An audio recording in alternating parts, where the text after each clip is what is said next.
councillors, staff, students to the Youth Forum we're holding today, and great to have you all here. And as I mentioned, that's being live streamed, so you can go home tonight and watch this, or if someone might be at home right now and listening to it as we are working through it. We're going to hear from 9 schools today throughout the morning, and the topic you've been given is what would you like Ashburton to look like in 2045. So I think that's going to be a pretty interesting topic for us, because you then will be the leaders of this district when we get to 2045, I'm sure. So we had a few apologies for some schools, but they couldn't quite make it today, but we have 9 schools here, which is great, and we're going to welcome listening to what you have to say. I've got a couple of apologies from the councillors, Councillor Cameron, Councillor Wilson, Councillor Todd and Councillor Ellis. They're going to try and pop in through the day. They've just got some other functions on they need to be at, but they're going to try and come in at some stage of the morning that we're working through here. So first up is the Ashburton Intermediate School, and I believe we have Tom and Bailey. Welcome, and the floor is yours. Take us through what you think Ashburton would look like, or you want to look like in 2045. The floor is yours. Let me introduce you to Ash Vegas, a town 20 years in the future that is welcoming people from Rakaia, Hinds, Christchurch and so many more. It's a place where you can walk down the road and find a park not littered with cigarettes and glass. It's a place where you can spend your summers on water slides and in outdoor pools. It's a place where rugby clubs are thriving on new fields and in stadiums. #Southern. It's a place where people can come to experience the gardens and have nice picnics with their families. This is what we want Ashburton to look like in 2045.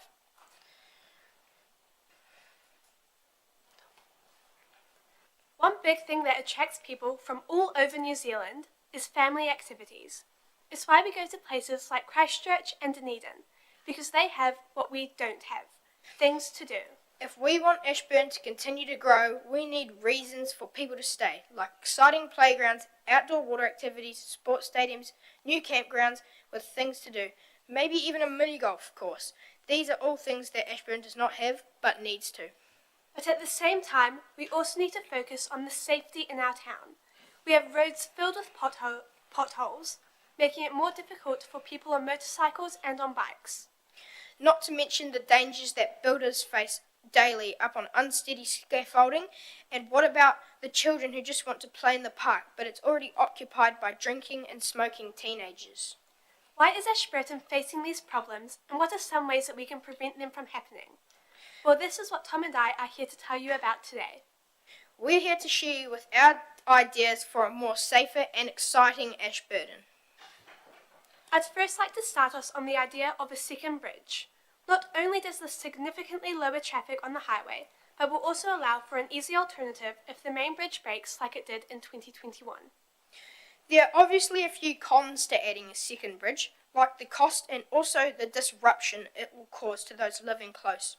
We have to keep in mind the people's opinions, especially the people who already have houses in the area, and the cost of it would raise our already increasing rates. But at the same time, it will make crossing Archibald and West Street a lot safer for everyone, especially children walking or biking to school. We also don't want another incident like the one in 2021, so it's better to have at least one countermeasure in place than none at all. Now, what about our sports stadiums? Sure, we have the Racecourse Stadium and the A&P Stadium, but are those our really only options? Yeah, what about a rugby stadium or a cricket stadium? Or what about both? Ashburton is known for its variety of sports and sporting teams, so why don't we even have a stadium for that yet? You know the old saying, kids in sport keeps them out of court. If we are able to build one big stadium for rugby, then in summer we could roll in some turf or dry out the grass for a cricket stadium. If we're able to do that, then we won't be stuck with the old Racecourse Stadium or the A&P. We could have a new improved stadium, somewhere central, and if it's done well enough, a professional rugby team might even come to play here, bringing money to the district. But what about the safety of the old stadiums? I know that there's a lot of places in Ashburton that aren't very safe. I feel like we should have constant health and wellness checks for businesses and construction sites. The amount of injuries that builders get just from falling is huge. Yeah, Wouldn't it be safer if scaffolding checks before use as well as equipment checks? Then the injury rate would sure to go down for builders. Those building sites are dangerous, just like how the skate park is dangerous. It's right next to the main road and railway track. Even the actual skate park is dangerous. Broken glass and cigarette butts sometimes litter the ground where little kids scooter and bike. What if someone were to fall in that? And there aren't even many exciting jumps or rails to be worth the risk. Wouldn't it be so much better if we had a new and improved park? Yeah, there could be so much more space, and the skate park could be safer in a safer area, and that would be much more inviting for parents to sit and watch their children grind some rails and hit some whips, all within a beautiful native park surrounding. Yeah, wouldn't it be great if we had a place like that right now? I mean, we kind of do. What about Lake Hood? Isn't Lake Hood closed right now because of algae bloom? Lake Hood always closes around this time of year. It would be great if we were able to treat it immediately though, because it's not only families going to Lake Hood. Many people like going paddleboarding and kayaking. What if some parks were built in Lake Hood what if more parks were built in Lake Hood as well and a place to get some hot chips or a bag of lollies? I'm sure that would attract way more people. Plus, I wouldn't have to bike 6Ks to get some treats from Tynwald. Lake Hood could even have a camping ground for in the summer. If we're going to be adding a camping ground to Lake Hood, it's important to make sure that we aren't doing what we did with our current campground. I think that if we are going to keep our campground that we've got now, we should jazz it up a bit. At the moment, all it has is a space for caravans, a pond, and a pool that is being demolished. If we were to relocate the camping grounds to Lake Hood, for example, there'd be many more opportunities to open business and even run a small mini golf course in the area. Another idea for the campground is to have a volunteer sign up to run some Christmas and New Year's activities for children at the camp. Or even an outdoor pool. That would be exactly what we need in the summer. Or even a hydroslide at the EA Networks. Just think about how much money that would bring in. Instead of people having to travel all the way to Timaru or Christchurch, all they need to do is a short drive to Ashburton, and boom, hydroslide gained. Even a diving board would be a fun thing to do at the pools. This would satisfy bored teenagers, create more jobs, and there'd be so many more people wanting to go to the pools, bringing money to our district. Thank you for your time. I hope our ideas gave you some inspiration for the future. Are there any questions? Thanks, Tom and Bailey. That's very, very enlightening, and well done for that presentation. It's really good. There's some interesting things in there. I'm sure some councillors have got some questions, but there's a couple of comments I had. Mini golf, yes, we're getting it. It's going to be installed in the EA Network Centre area down there this year. So that's coming.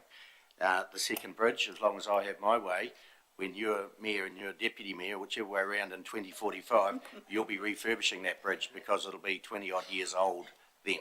So we have our way. That's what you'll be doing in 2045 with that bridge. Just thinking about the teenagers drinking and smoking in the parks, so certainly we sure don't want that. And but I do have a question for you, and it's around vaping. What are your thoughts on vapes? Disgusting. Yeah, nice. So they should be banned as well. Yep. Yeah. Yeah. Cool. And one other question. It was on the stadium. You talked about a new rugby grounds. What would you think about the A&P grounds where rugby's played now? It's a nice field, rugby field, and I've watched some games there.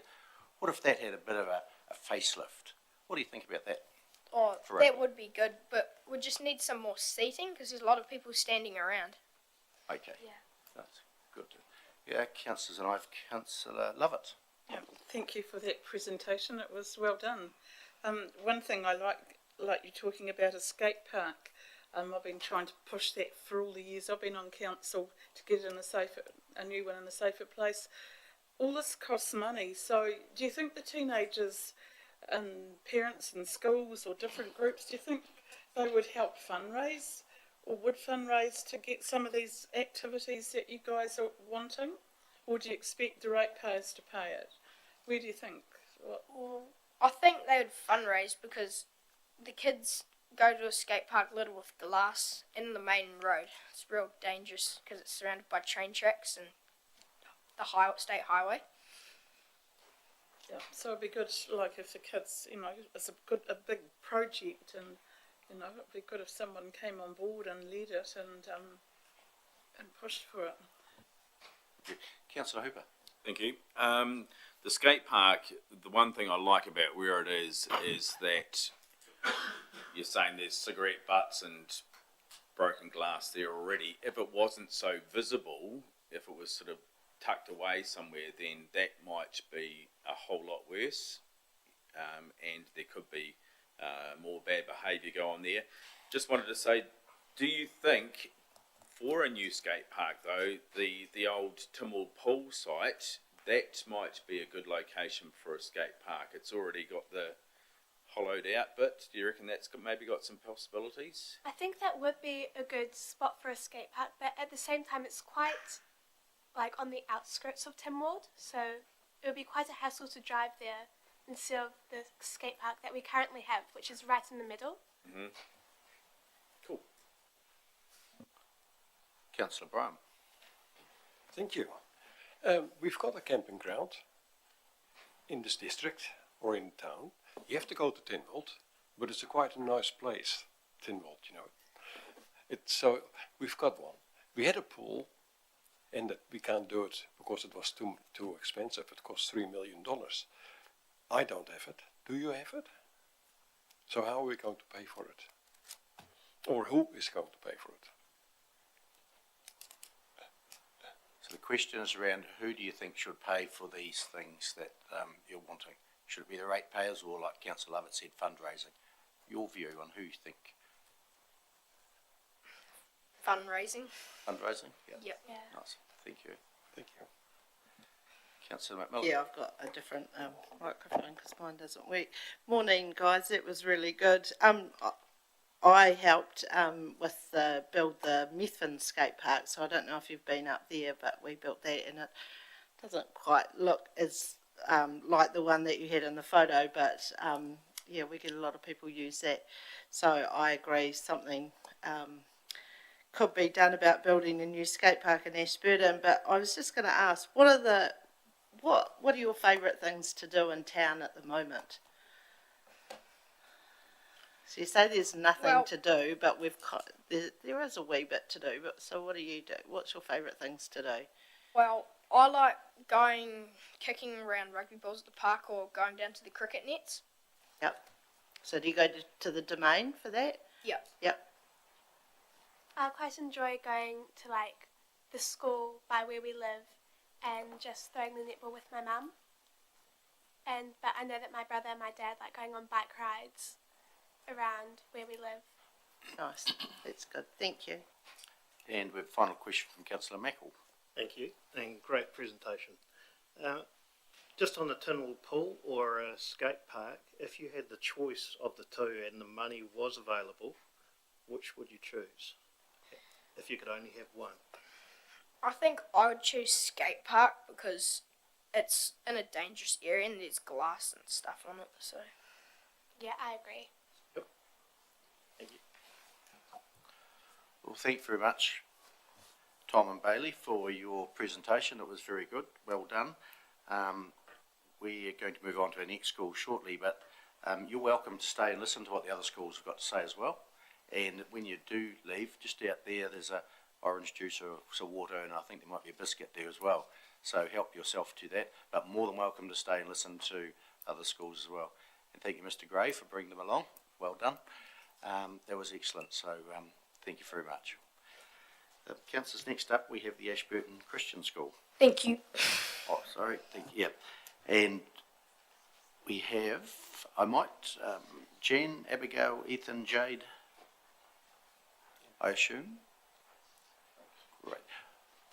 I might just get you to introduce yourself as well so we can put a face to each name as well. Once Tony just gets yours up, which he has now.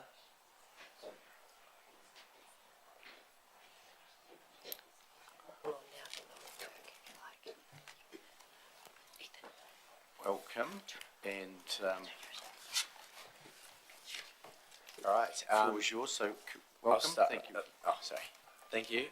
My name is Jan. I'm a Year 13 student at Ashburton Christian School. My name is Jade and I'm a Year 10 student. My name's Abigail and I'm also a Year 10 student. My name's Ethan and I'm also a Year 10 student at ACS. Welcome, thank you. The floor is yours. We'll have questions at the end, that's right. The four of us would just like to share what we hope to see in Ashburton in 2045. All right, so one of the first things that we came up with was the support behind getting your driver's license in Ashburton. That was a huge thing that helped with me getting my license, going through my learners restricted and full. The support behind it with the financing was huge to sort of motivate me to get through it.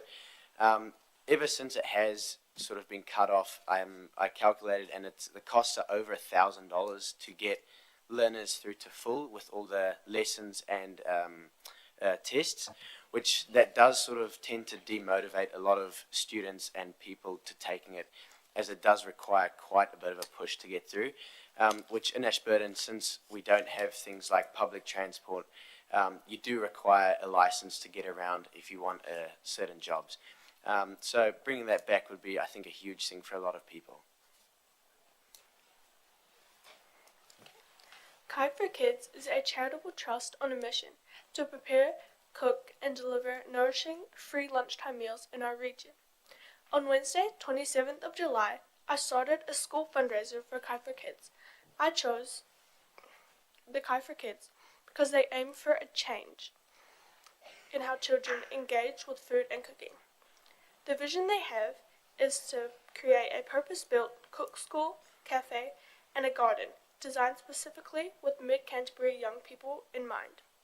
Kite for Kids is aiming to sponsor $2 million in order to make this happen. This is something I'd really like to see in Ashburton 2045.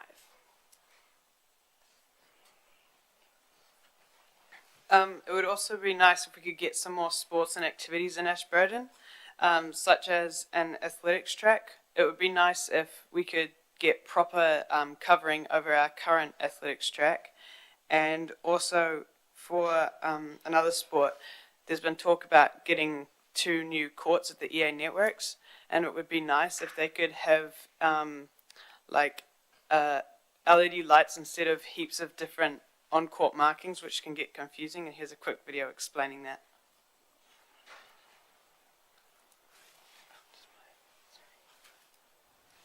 A German company has come up with a solution to confusing court markings on sports centre floors. The new flooring replaces traditional flooring with LED court markings and a glass floor coated with an anti-slip layer.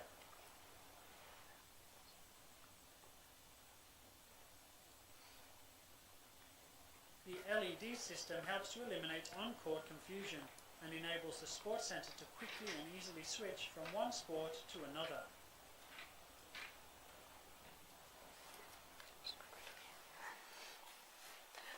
And for some activities in Ashburton, the reason we would like to get this is because Canterbury is quite a good for their outdoors, and it's got skiing and biking and running, and there's like heaps of outdoors to do. But then, and we're also getting heaps of people looking for entertainment going to like Timaru and Christchurch, and money's getting wasted in other towns other than Ashburton.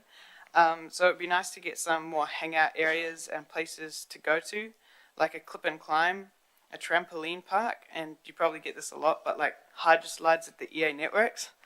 And this will help teenagers like connect and get out of their houses and actually do stuff. And it will also attract tourists and like people looking for a quiet and fun town. And this could be put either at the Domain or somewhere in it, or the old library, or any other places that are free around town. So that's sports and activities. Just want to say thank you so much to the district council already. The support you guys are doing is huge, especially with things like this. You guys are really taking a voice, taking voices and all that, that's huge in a small town like ours. So thank you very much. Thank you very much for coming and presenting to us. It's really good. I think we put a new footpath down to your school this year, did we? Yeah, that was good. Awesome. So much better. Thank you. It'd been on the list for a wee while, but we got there. So sure that'll help you to walk or cycle. Usually, yes. A lot of people are using it.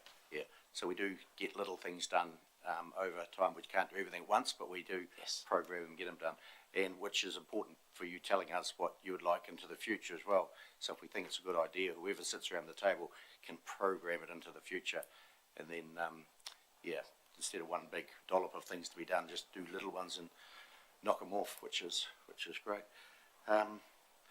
Driver's licensing is really important, and it's a focus I have and council has as well, to get young people, not necessarily young people either, but other people who haven't got their licenses, and assist them in. So we hopefully will be carrying on with that to do it, because it's good.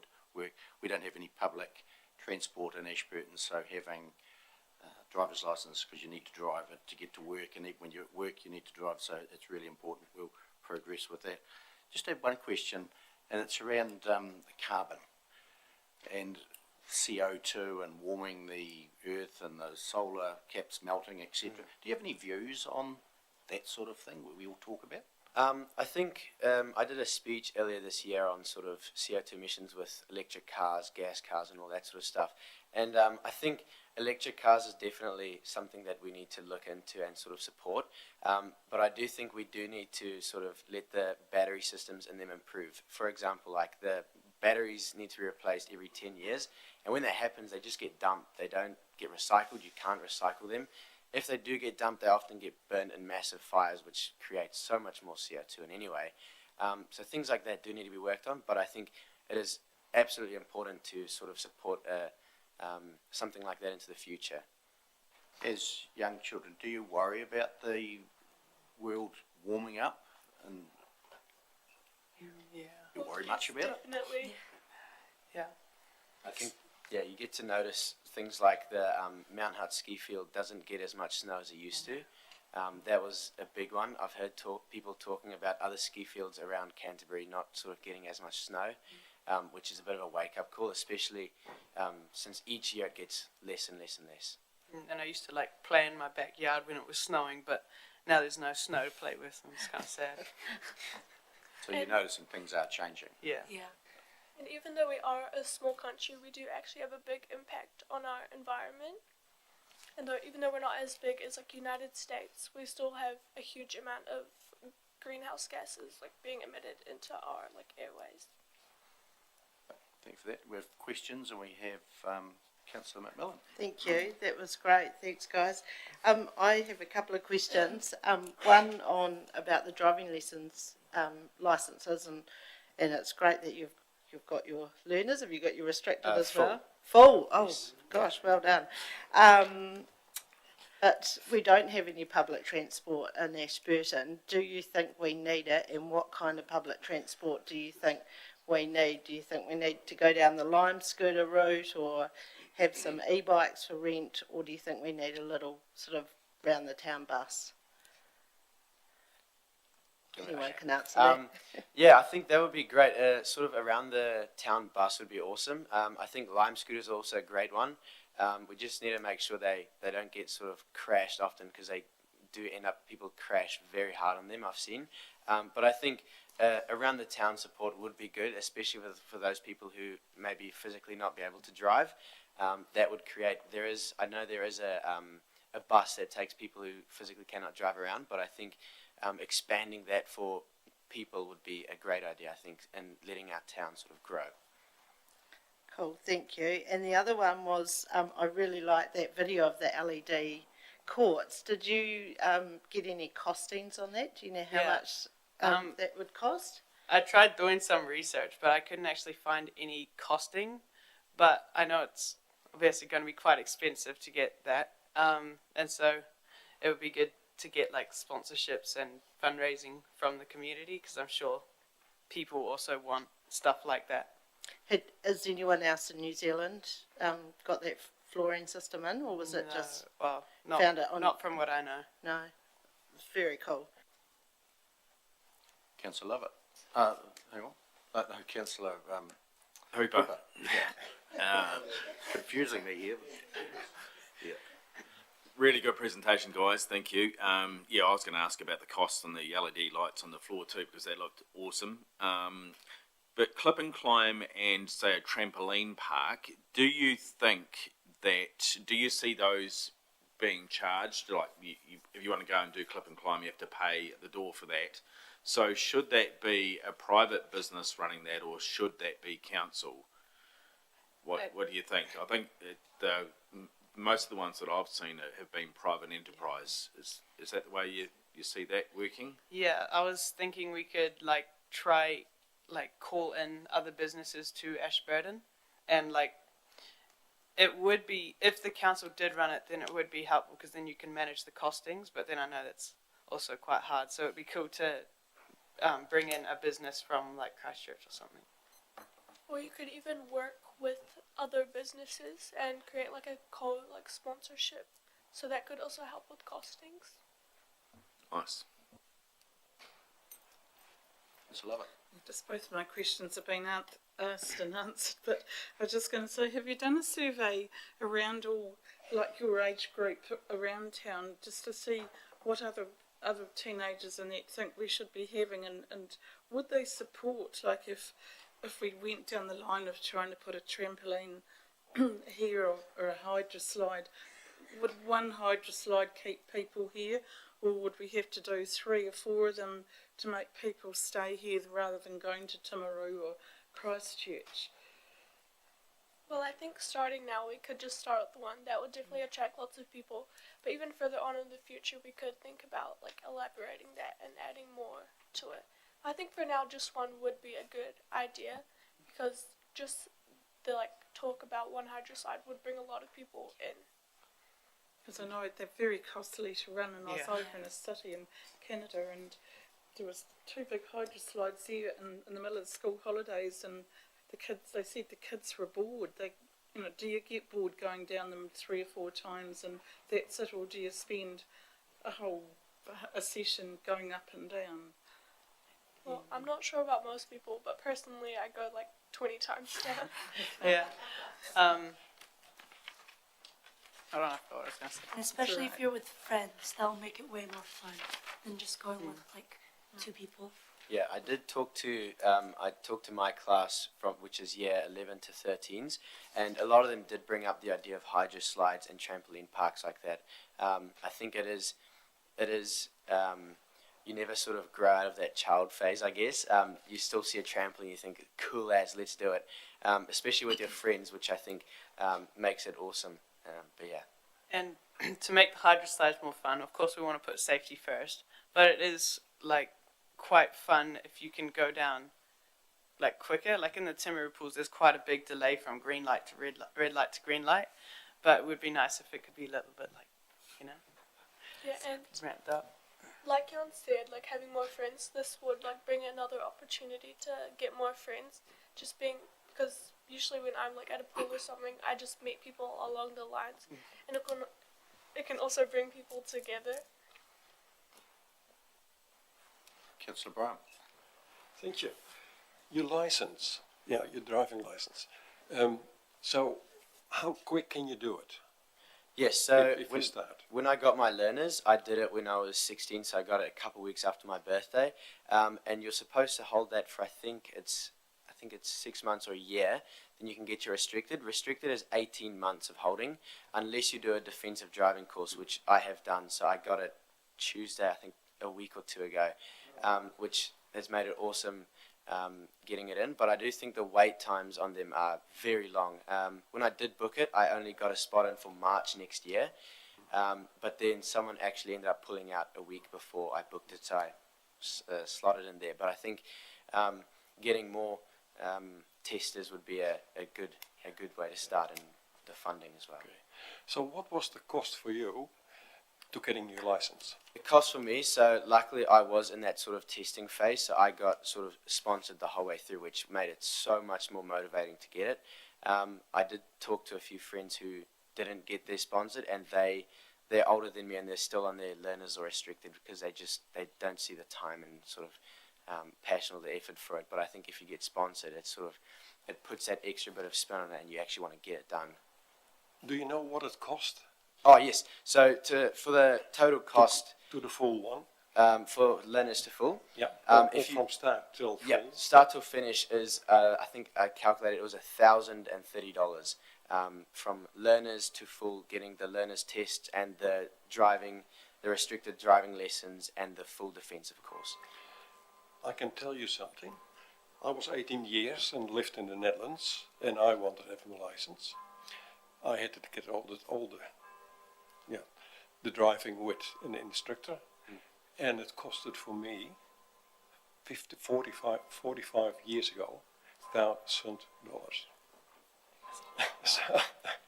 Hasn't So moved I Spurden is not too bad. So it was quite amazing. for sure. Yeah. Thanks for that information. It's a great segue for us knowing how it all sort of works and what it is. Around the booking the appointments, we're working on that. It's Yeah. a nationwide issue, and we're working on it. Thank you so Hopefully much. we'll get some improvements there. Councillor Mackle. Thank you. Yeah, my question's around licensing as well, and congratulations being able to do that with your licence. Thank you. Some people aren't quite so fortunate and have to go multiple times to just pass learners or whatever. Yes. And with the costs, some people just stay on their learners for years and don't bother about anything else, which is not good Sure. Yeah. because they're taking passengers, etc. Yes. Is Ashburton, or are the testers in Ashburton hard on drivers? Because I have heard a lot of kids or people are going out of the district to get their licences. Is that the reason, or is there other reasons? I think it's the effort that you put in yourself. Like, I know for me, I put in a good amount of effort going on my defensive driving courses and taking a lot of extra sort of practice lessons by myself. Having that attitude definitely does help, which, I don't know, for me personally, I got, for the tester who I got, it was nothing hard. It's just, you have to make sure you know what to do. If you know what to do, you can pass very easily. I passed without any faults, and it was just from putting in a bit of effort, really. If you sort of just go in and sort of wing it, definitely it'll be harder on you because you don't have any sort of practice behind it. But I do think that it does prepare you. It is hard, but it prepares you for the road better. I think it gives you a lot of insight on what the road actually is like. Me personally now, after taking my defensive, I have a lot more sort of spatial awareness while driving. It is hard to sort of show that during the test, but if you get it right, it's huge. So I agree agree with you that assistance is needed for, like I said, the defensive driving course and that sort of carry on. But just going on from my question, are there people going out of the district for their licence? Have you heard that? I have heard that, not for the reason that it's hard, but just for the reason that it's the bookings are very sort of extended. I have had friends who have gone to Timaru, but the only reason why they said is because the bookings. They said it was actually harder there due to all the traffic, and it's a lot sort of, it's a bigger sort of city. So I think it's more towards there's extra spaces there compared to Ashburton. Thank you. That's right. Last one, Councillor Miller. Yeah, thank you. The Prime Minister told councils the other day that we need to just be spending our money on the basics. Do you think the hydroslide and the trampoline park are essentials, or are they just nice to haves?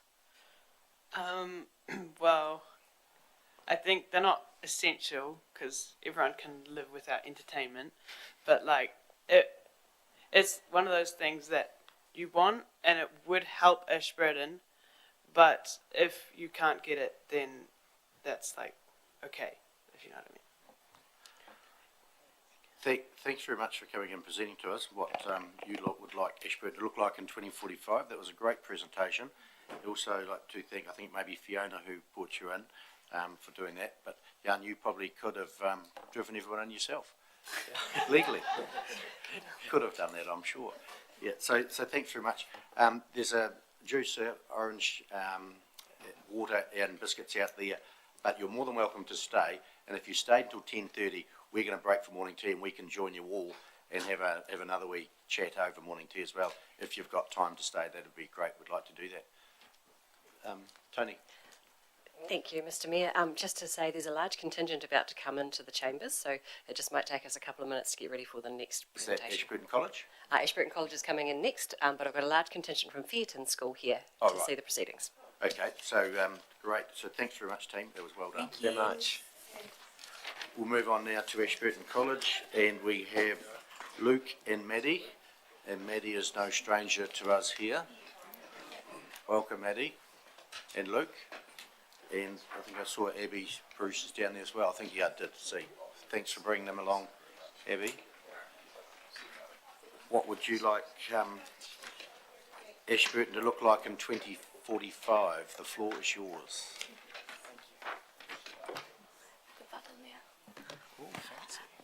Hello, my name's Maddie, My name is Luke. and we're Year 12 students at Ashburton College. Today we're here on behalf of our school to speak to you about what we would like 2045 to look like in Ashburton. So, what are we here to talk about? We want to talk about preventing roadside drain blockages. Why is this important? How does it relate to 2045? Road flood fixes won't be instant, and this is a current issue today, and we have been invited here to speak to you 21 years into the future. And we are not going to see change 21 years into the future if we don't start now. If we don't acknowledge the problems that we have, if we don't offer up solutions to each other, if we don't work as a community to fix the issues that are affecting us, by 2045, nothing is going to have changed. And once we've made this change, the importance is in sustaining it so we don't have to make it again. And 2045 for drainage in Ashburton, in 20 years we will be starting to think about having families of our own, and we want to live in a town that we can, I guess, rely in and make sure that we're going to be safe and our houses aren't going to get flooded and our streets are safe to drive on after some rain. Yes. Not even a big rain is needed to flood our streets. Even just a brief period of moderate rain or an extended period of light rain can cause flooding to our streets, and this does have the ability to threaten properties. And a lot of people think if their property's threatened, it's a storm, it's a big rain, but this is not how Ashburton streets operate. This can just be regular rain, and we do have an example that we would like to come back to. Downpours. We have noticed in the past 16 years of living in Ashburton that the increase in large amounts of rainfall has been gradually increasing. And if our roads are starting to flood with just like what Maddie said before, a long period of light rain or a short period of moderate rain, what's our roads going to look like in 20 years' time with these more frequent downpours? Yes. A real life example. Someone that lives just down the street from me is an Ashburton property owner who regularly needs to clear his roadside drain. The need for this stems from the fear of his property flooding. He's out very regularly cleaning out the drain near his house, and he's also asking the people that live around him to do so. So myself and my family have been asked by him that we keep leaves out of our gutters, that we just keep the general area clear of leaves and debris, because his house has flooded multiple times because of the drainage, and this is an issue that he is facing, and he has spoken to us directly, and he has asked us that if we keep our drain clear, then it doesn't mean he has to work so hard on his. And the main cause of these blockages is leaves and general debris, because we do see him out with a shovel trying to scoop the leaves out, raking up leaves just all around. Just a wee summary on what we've talked about today. Flooded roads, they're very dangerous, and particularly as new drivers, just getting our restricted license, us younger generations tend to have smaller cars, easier to drive and learn on, which means they're also lower. So if we were to drive through these puddles at speed, you know, it's going to affect the cars and possibly lead to a crash, which is what we don't want to experience. Yes, and we do acknowledge that the council knows that there are issues around roadside drainage. We acknowledge that you're putting work into this. We've done some research and we've spoken to people, and we have found that you do have action plans in place. You do have on-call services if you need drainage sorting out. But the reason that we're here speaking to you today is to share our perspective as young people, how this issue is affecting us, especially where we live. Our streets are notorious for flooding where we live, and also how we do see 2045 not having this as an issue.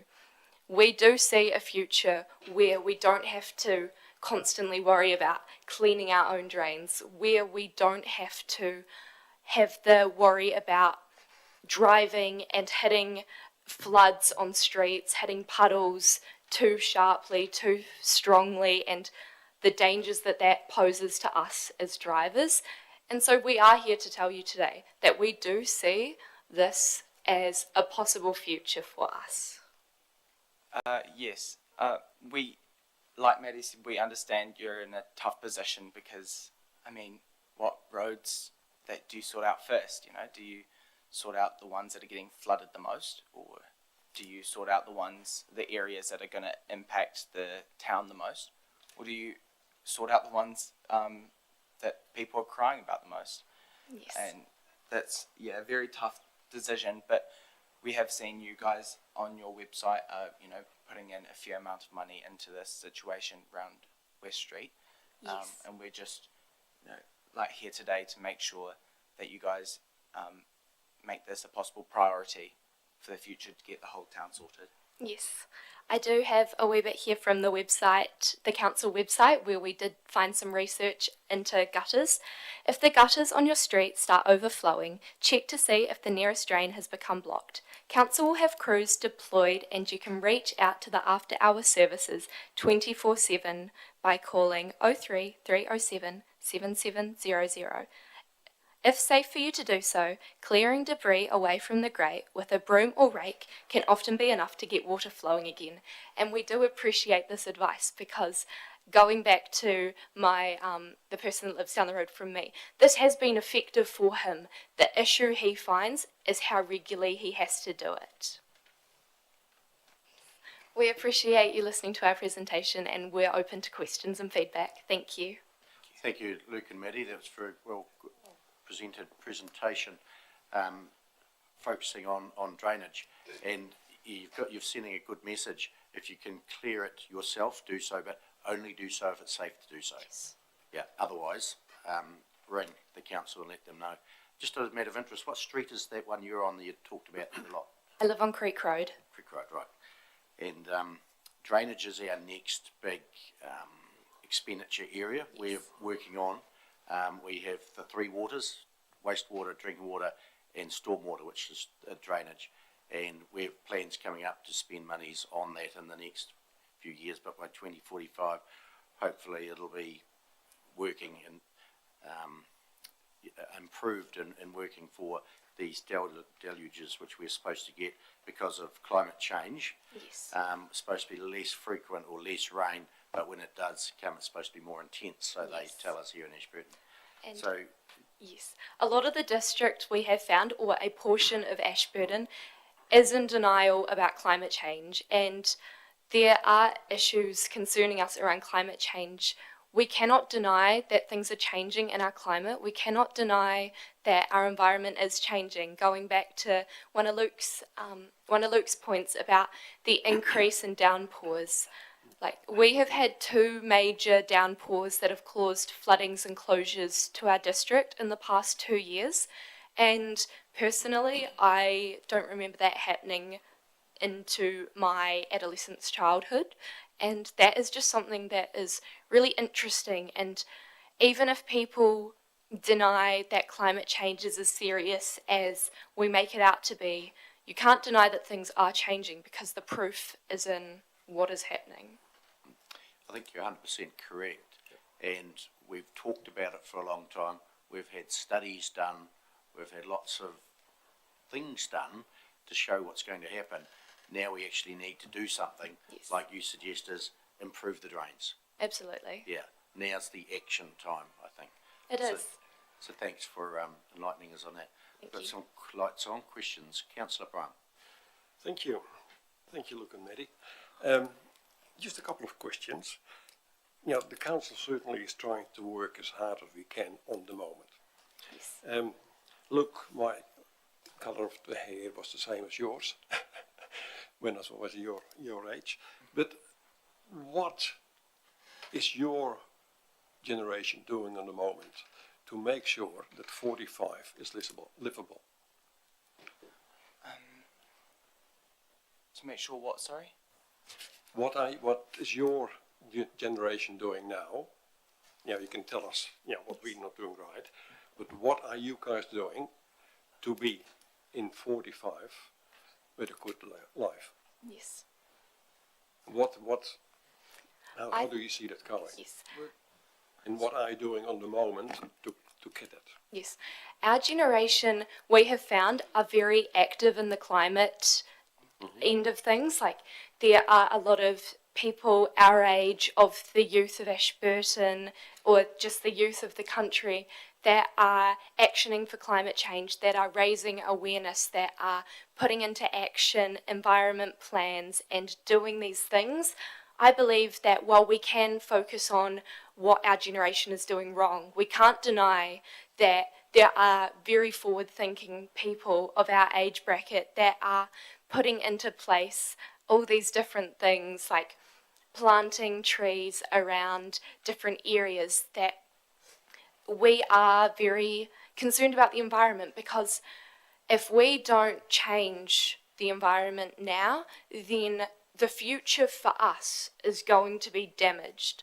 We will have to live with these consequences, and I think that is what drives us as young people in the now, is that this is our future we're concerned about. This is the future of our community, and we are the ones that are going to be impacted, so why aren't we the ones making the impact? And that is why we are. Some of us are also looking at more sustainable options for products. Absolutely. That sort of thing. Yes. We did the same.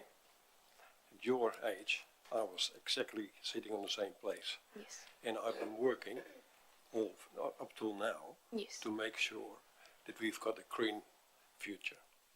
I'm a landscaper. Yes. Councillor Lovett. I was just going to, I've got a couple of questions, but on the farm we've been measuring rain for about the last 70 years on rain charts, and there's no rhyme nor reason, and it varies a little. So I'm just going to ask, does the college have a weather station there that you guys can keep an eye and measure the weather, the wind, the rain and everything to start gathering up data for climate change? No, we do not have a weather station, but that is a really great suggestion, because there are some very interested students back at Ashburton College who do look at statistics, do check the weather every day, do measure what's going on, and I think that would be something of great interest to a lot of our I students. think that would really benefit our school actually, because like Maddie said, there would be quite a few people that are interested in that, and it would also just bring awareness to the younger students in our school as well. Yes. And It just gives you evidence. yes, Yeah. the proof is in the data. Absolutely. And going back to your trees, do you think, like councils planting a lot of trees on streets, do you think we're planting the right varieties, or what are your thoughts on that Yes. situation? Personally, a lot of the trees around where I live are kind of very leafy trees, especially in autumn. We see a lot of leaves, and I think one of the issues that doesn't relate back to council is that people aren't taking care of their own leaves. So we may have, someone's got a beautiful oak tree in their garden, the leaves fall, and they don't do anything about it. The wind comes through, is blowing them into the council drains, and then people are blaming the council for the blockages. But we do have to have that level of responsibility for ourselves, and maybe there is the room to make awareness for the fact that if you don't clean up your own leaves, if you don't monitor what you've got in your own garden, then you can affect others. You can block the drains, and that is something that a lot of people just don't think about. They plant their trees, they love the way they look, but they don't think about the concerns around that. To add to that, I think it's great idea of planting more trees. It's great to have more greenery around the town. Though during our research, we did see this design of a kind of, how would you explain it? Like a mesh, Yes. metal mesh construction thing that went in house gutters to stop leaves from going in. Yes, you've got So you could just the- wipe them off. the gutter, and then you have a metal frame that sits across it like this, and instead of the leaves falling in and blocking the drains, they just sit on top and you wipe them away. And I don't know if this is a thing that we can have on our streets or we can put on the side of our roads. I don't know how much this would cost, though I did see it as an idea, and it could possibly be a thing we could look into. Yes, definitely. Great thing, start from ideas. So. Yes, and it is also very important to consider what trees we're planting. I'm sure that the council takes a great deal of care when planting new trees. How long is it going to take to grow? Is it going to be suitable for the environment? Is it evergreen? Is it going to drop leaves? There is a great deal of care, and so I think that is something that just people do need to consider. Are you planting the right kind of tree? Is it going to be high maintenance, low maintenance? It's a really great point to bring up. Councillor Michael. Yeah, thank you. That pretty much answered most of what I was going to ask, but we are very fortunate that we have a lovely town with some beautiful trees in the area, and people are still planting.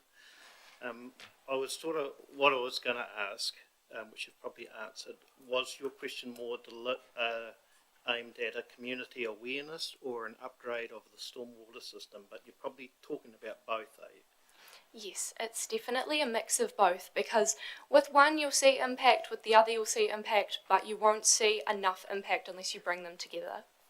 I agree. Just work on both. Yes. Last one, Councillor McMillan. Thank you. Thanks, Maddie and Luke. Just a really quick question. Does the street sweeper come past your house in the probably early hours of the morning, and does that make much of a difference with the leaves? I have seen the street sweeper maybe once or twice. I don't claim to be a morning person. I don't exactly get up in the early hours of the morning, but it is not something that I know of being regular down Creek Road, but I will say I have seen it once or twice, and I think it will provide impact, because if it didn't, then we wouldn't run the machine, because there would be no point. So it will be beneficial, but maybe increasing the regularity of it would be a great idea. What about you, where you live? I mean, I live off on a small crescent off one of the bigger roads. I mean, I haven't seen it that much as well, like Maddie said, though I do understand how it would be difficult for the sweeper to get into places where cars are parked and stuff. Yes. So, yeah, maybe an idea to get something in between those cars. Yes, because on Creek Road it's quite good. It's a very wide road, but there are a lot smaller roads. We've got just around Ellington, Calvin Crescent and Cathwood Ave and Pages Road, where parking cars on the side of the road partially obscures the rest of the road. And if you've got cars parked, there's really not much chance of getting a sweeper around there. So whether there were alternative options. Right, Thank you, Luke, Maddie, for the presentation, and also Abby for bringing you in. We've got one more school to hear before morning tea, then we're going to have some morning tea. You're more than welcome to stay and join us for morning tea and have a further chat. So we'll be about another 15 minutes and we'll be ready for that morning tea. So if you can stay, please do. Next up, Netherby School. Thank you. Thank you, Mr. And Brown. we have Maaki, Pete, Ite, Kelsey. Please come on up, and Phil's the principal. Welcome Phil as well.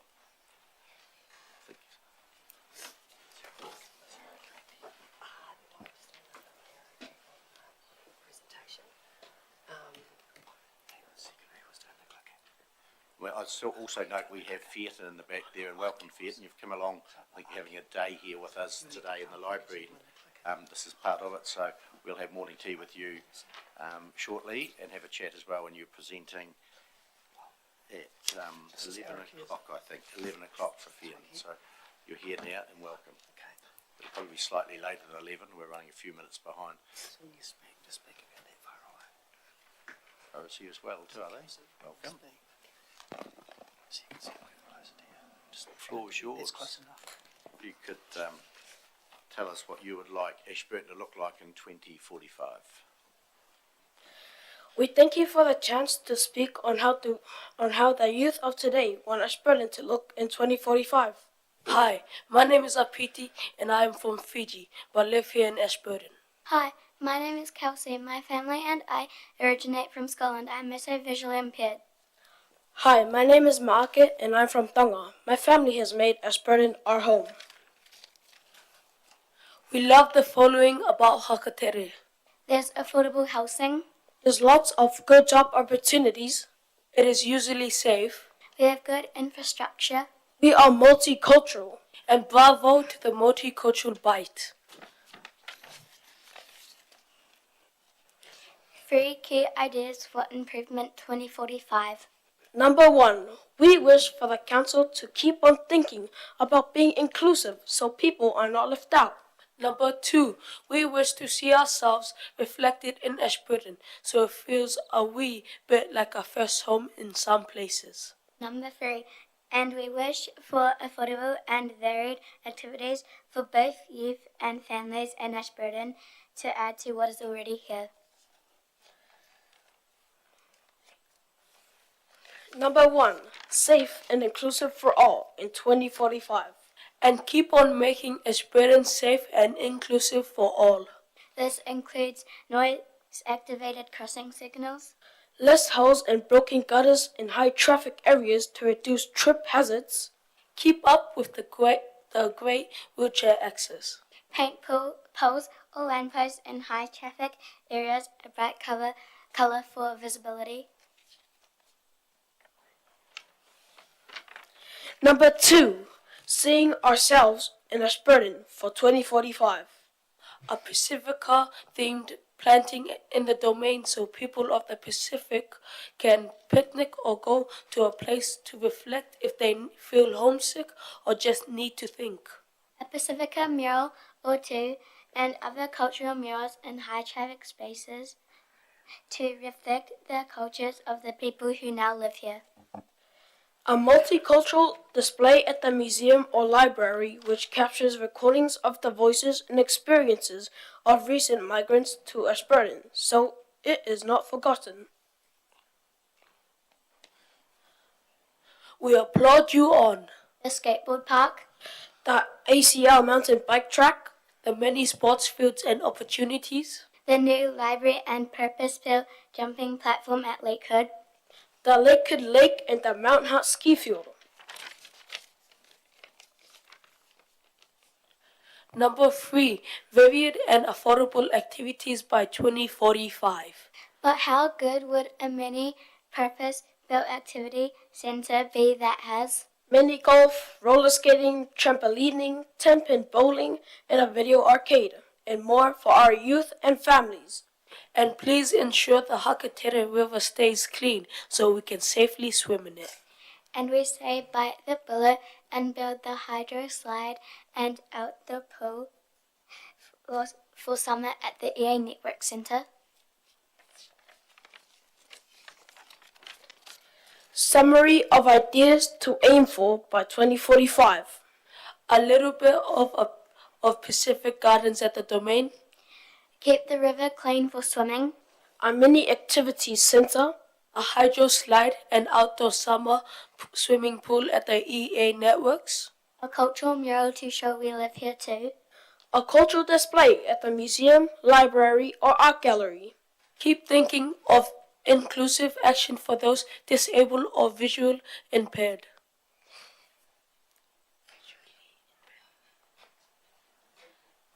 Thank you for listening.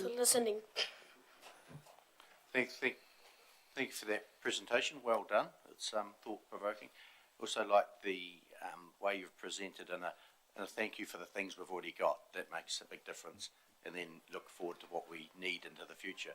So at 2045, just mini golf. You had that on your radar. There is a mini golf course going to be going in this year at the EA Networks centre down. It'll be outdoors and it'll be free if you have your own club and ball. Open, I'm not sure how long it'll be open, possibly 24 hours if you wanted to, but it'll be outside. And the idea is it'll be free, but if you needed to rent or a club or ball, there may be a cost for that, but if you had your own, it would be free. So there'll be another thing we're adding for things to do this year. Councillors' questions. Councillor Hooper. Thank you. Great presentation, team. Well done. It was awesome. And while we've got the other schools here, or Fairton School in the background as well, and the other schools, we're looking for some ideas. The Tynwald pool site. So maybe you guys, we could do some cultural murals and things in that site as part of, and perhaps even the plantings. That was a really good idea. That could be part of there. But please get your whole school to and Fairton and the other schools to give us plenty of ideas what you'd like in the Tynwald swimming pool site. But yeah, I was saying the other day that it's an exciting time to be living in Mid-Canterbury with our multicultural growth, and I think it's fantastic. So keep up the good work on that theme, and yeah, well done on your presentation once again. Councillor McMillan. Thank you. That was a great presentation, guys. Just wondering, how do you get to school? Do you walk to school, bike, scooter, and do you feel safe getting to school in that way? I walk to school and I feel safe. Yep. Yeah. I ride the car to school and I also feel safe. I get a ride in the car and I also feel safe. That's good to know, thank you. And great to see, I saw a photo of me up there after I jumped off that jumping platform, so good to see that. Have you had a go at that yet? Not yet. Not yet, waiting for it to get a bit warmer, yeah. What are your favourite things to do in Ashburton now? My favourite thing is to play sports and go for walks. Same here. About you, Kelsey? I like going swimming and going for walks. That's good. Good to hear. Thank you. Councillor Lowe. I'm just going back to the last point there, the activities for the disabled or the visually impaired. And it's under you, Chelsea. What do you think we, like for your age group and a bit older, what can we look at doing in the future for you guys? What would you like to say? Try to not have holes in or cracks in the pathway because wheelchairs can't get past or people with mobility aids. So if you've seen these, you might be able to tell us and we might be able to have a look at, put it down on our future work program and get them fixed for you. But just thinking of games and stuff, what do you guys do or would like to see?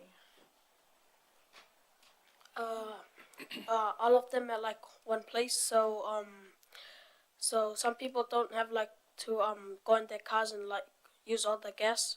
If it's just like in one place, then they won't have to like use as much gas, and they can just stay there and like have some fun and stuff. Thank you. Do you, Councillor Mackle? Thank you. And if there was a prize for the best hairdo today, I think we've already taken it out. The hydroslide's been debated a wee bit in council in the past, and I think Councillor Ellis here was one of the main drivers for that, but he didn't have quite enough support within council to get that over the line. It's been talked about with a couple of schools already. What do you think you guys could do, not just as your own school, but with other schools, to encourage us to rethink that? In the lines of maybe a petition or something like that? Yeah. Yeah. So there would be a major interest with youth for a hydroslide, obviously, at the moment. Yeah. Thank you. We've just got this new building here now, new library and administration building. It's only 7-8 months old. We'll be using it for. Do you visit it often? Sometimes if we get like the time Yep. to come here. There's lots of fun things for children to do in here, which is great. Yep. So we're going to thank you very much for your presentation. We're going to break now for morning tea, so you're more than welcome to join us. And as I mentioned before earlier, this presentation is live streaming, and it will also be on the council's web page, so you can watch it. And I'm sure you'll see your presentation will be there as you've presented to us today. So we're welcome to do that. So thank you very much for the presentation. And councillors, we're going to adjourn now for morning tea. Oh, we got one more thing for you. We have a word find here for you guys to just remember about our ideas. Okay, if you'd like to pass that to us, that would be great. Thank you.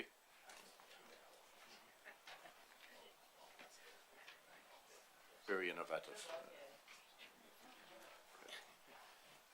Morning tea time.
Well, welcome back after the morning tea break. And next up we have Ashburton Borough School. So welcome, Inshiraya and Katarina. Well done, thank you. And Miss Gemma McDonald is your staff member, so welcome as well for joining you today. So you're going to tell us what you want Ashburton to look like in 2045.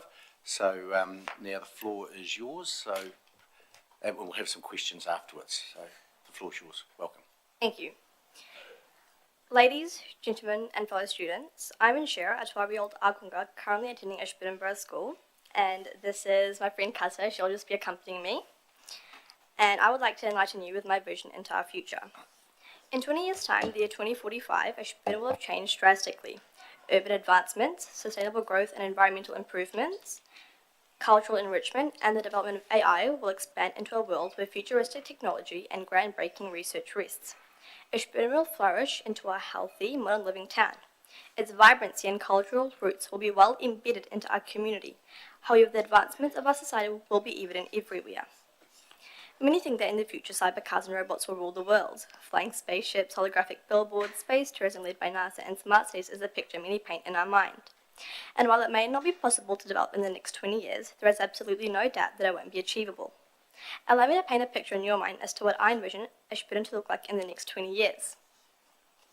To begin with, artificial intelligence is taking over the world. With the overgrowing development of AI and the impact it has on individuals and communities, it certainly helps us to complete everyday activities, and I'm sure that you all use it on a day-to-day basis.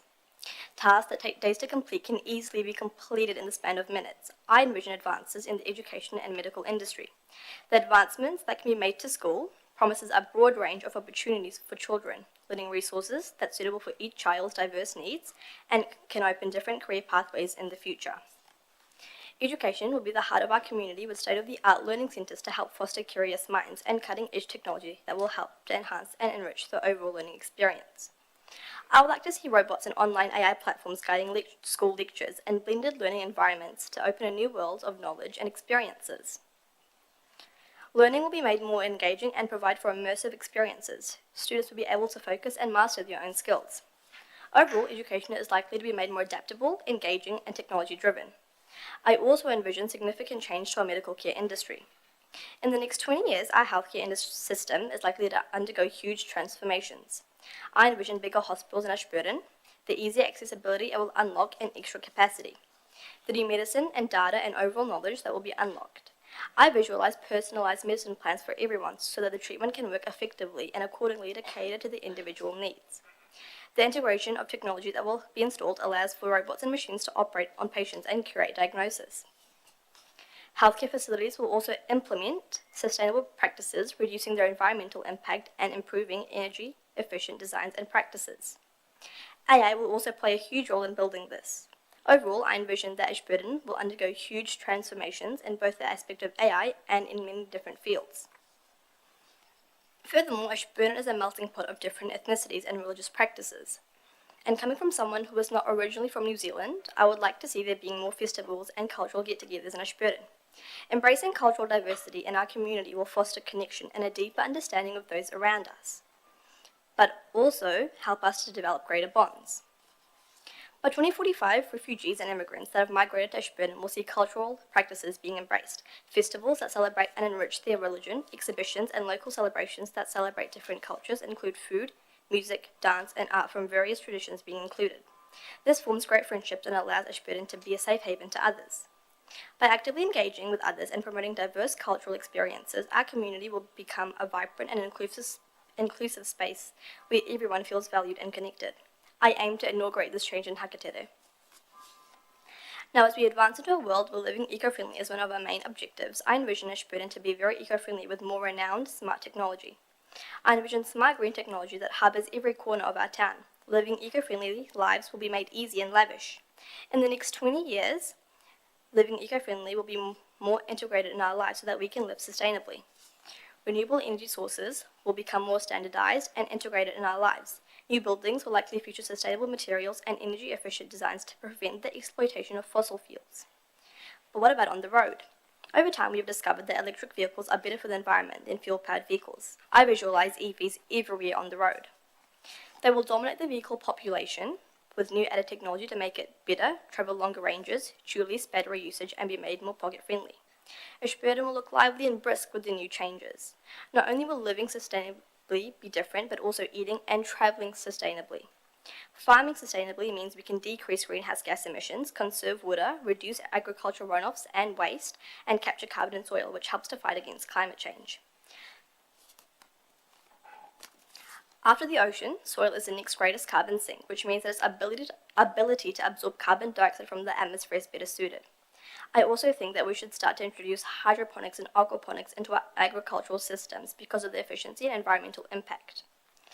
Our environment will be fresher than ever, thriving in these healthy conditions. I envision this change being implemented into our environment, and I would like to see this change. Furthermore, infrastructure will also proceed to advance.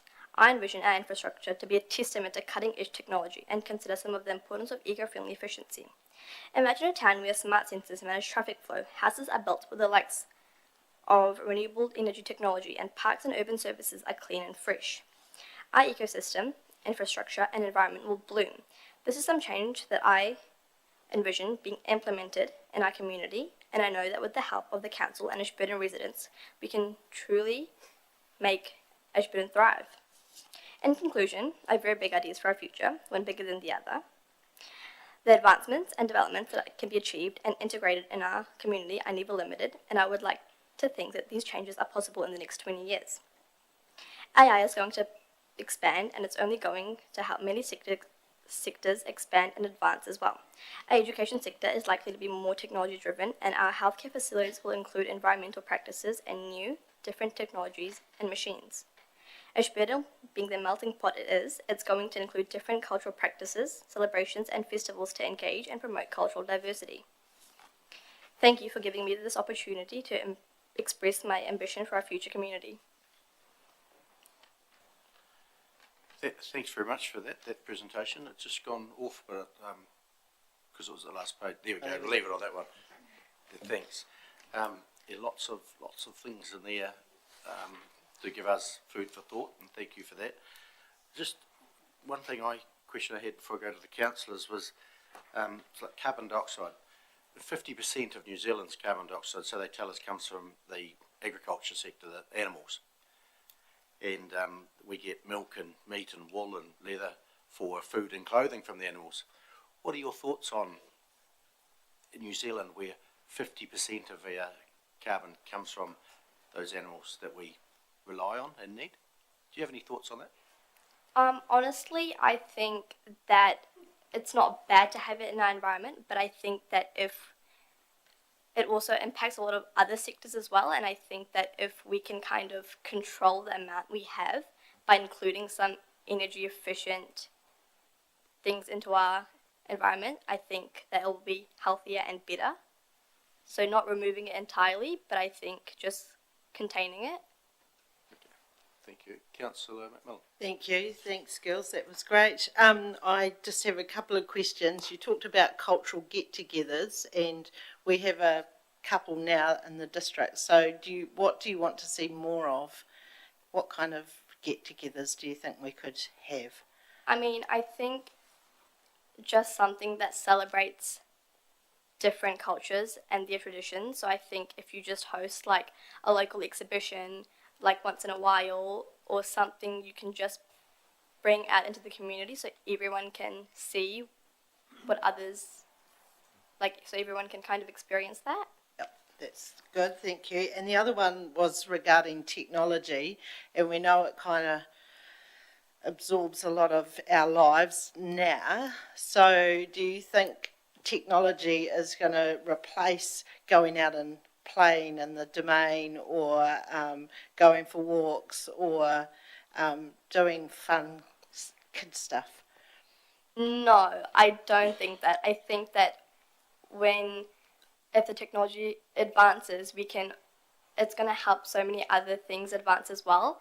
But I think we will also have the freedom to go outside and do things as well. And honestly, technology is going to help our environment bloom as well. So I think it's going to be good. So what are your favourite things to do in Ashburton now? I've asked this question a few times today. Well, honestly, I don't live in Ashburton, but I live past Rakaya, Oh, okay, yep. so I'm not so aware of the activities that are in Ashburton. You come to our library here? No. No. Oh, you'll have to come. Thank you. Councillor Hooper. Thank you. Great presentation. Well done. Do you think there will be job losses in the future because of AI? Yes, I do think because of the power it's gaining, it can definitely dethrone some of the amazing people we have, and I think that it can also help expand and advance our knowledge. And yes, I do think that there will be unemployment because of it. Are you worried about that, or do you think that we will just work around it and there'll be jobs created as well? Yes, definitely. So you're not too worried about it's more a positive thing, the outlook on AI than a negative one, or I'm a wee bit worried about it. Yes. More positive. Yes. Okay. Cool. Thanks. Councillor Lovett. Yeah, I was going back to AI as well. With all what's going on out there, do you worry that it's about your own personal privacy with it? You know, because it's sort of going off in different directions and in some cases out of control. Do you kind of worry about that? It's great in technology and business world, but do you worry about people's private lives, what impersonating, and do you ever think about that? Honestly, yes. I think that is also possible, but I think that when AI advances, they can like have programs that can kind of stop that from happening with the advances that AI is going to create. Yeah, thanks. And the other one I was thinking about, AI is going to produce a lot of jobs and things in the future, and we're talking about the carbon input of a lot of the cows and things, and if we get rid of all the cows in the district, I'm thinking our future of this town, it's not going to be that great because there's not a lot out there people can farm at the moment. So it's a double-ended sword, isn't it? Yeah, where do we head to? Well, I mean, it was just some food for thought, but I do think that if we introduce other sorts of farming, that it will also be really good because they are also energy efficient and sustainable as well. Councillor Meckle. Thank you. Mid-Canterbury arguably has some of the best farmers within the country.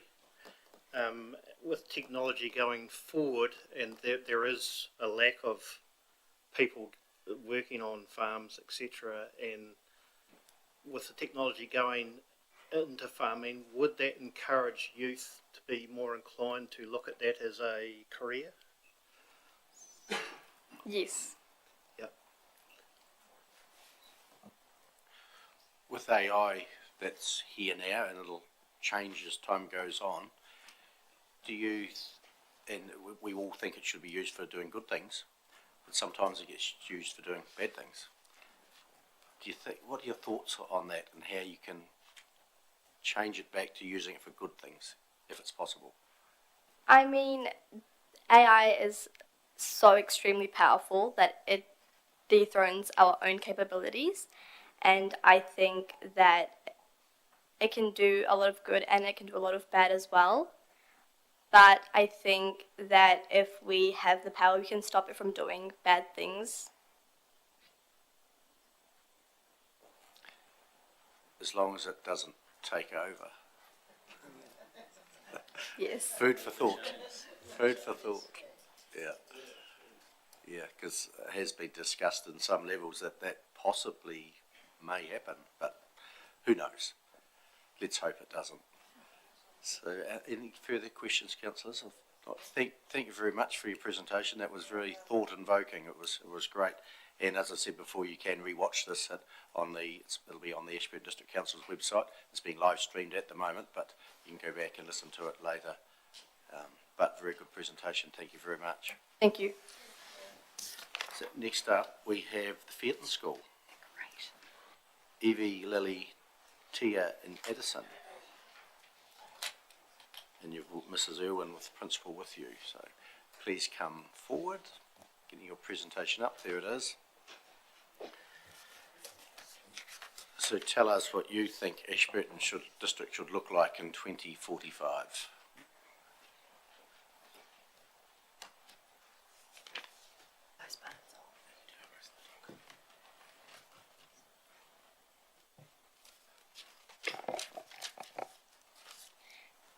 At Fairton School, we were given the question what we would like Ashburton to look like in the year 2045, so 20 years from now.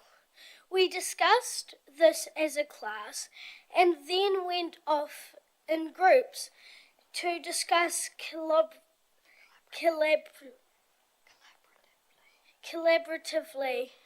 Afterwards, we wrote our ideas individually, and these were handed to our selected presentation group, who worked together on the final presentation. These are the ideas of Room 2 Fairton School, 15 pupils out of 39 pupils at Fairton. And this is Tia, Lily, and Edison, and my name is Evie. Ashburton 2045.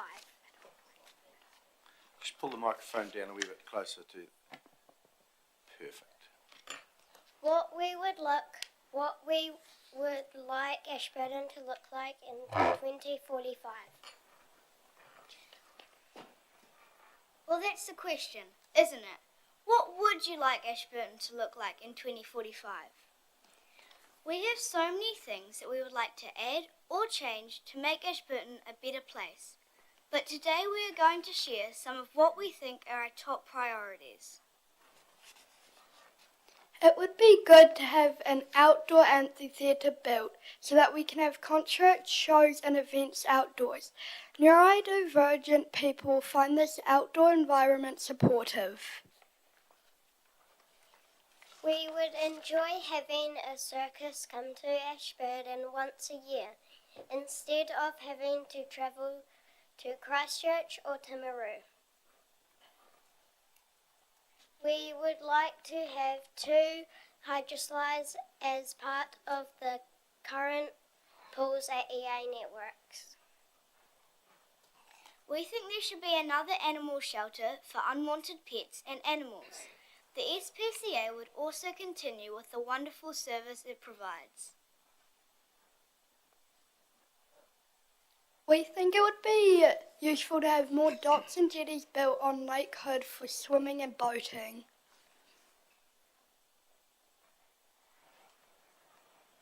Rivers and lakes to be swimmable. At the moment, the rivers are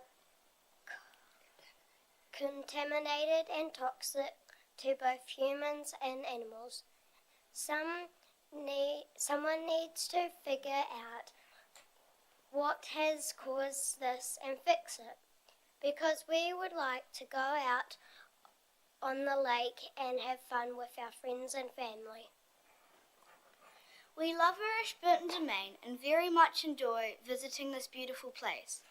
We would like plants to be continuously added to the gardens to keep this precious resource growing and a special place for citizens of Ashburton. Please keep the domains the same apart from more flowers to be added. Something similar to Shantytown, showing Ashburton in the olden days, could be a tourist attraction for people passing through Ashburton on their way to Christchurch or Dunedin. Ashburton could become a tourist stop spot. Build a new puzzle world in Ashburton like in Wanaka. It would also be nice to have a few more easily accessible skate and bike parks. Next to Fairton School is community land, currently leased by a farmer. We would like this land developed for the Fairton community and others from Ashburton to use. It needs a playground, a picnic area, and lovely plants and trees. Featon School once used this land a lot, but now we don't. In 2045, we hope we will still be able to use the Tally's garden. We call it the secret garden. We would like every person to have a safe and healthy home. We would like a lot more homes to become energy efficient. One thing we would like to see is solar power on lots of houses. The Ashburton River is a beautiful place. We would like this turned into a scenic place for people to visit more for picnics and walks.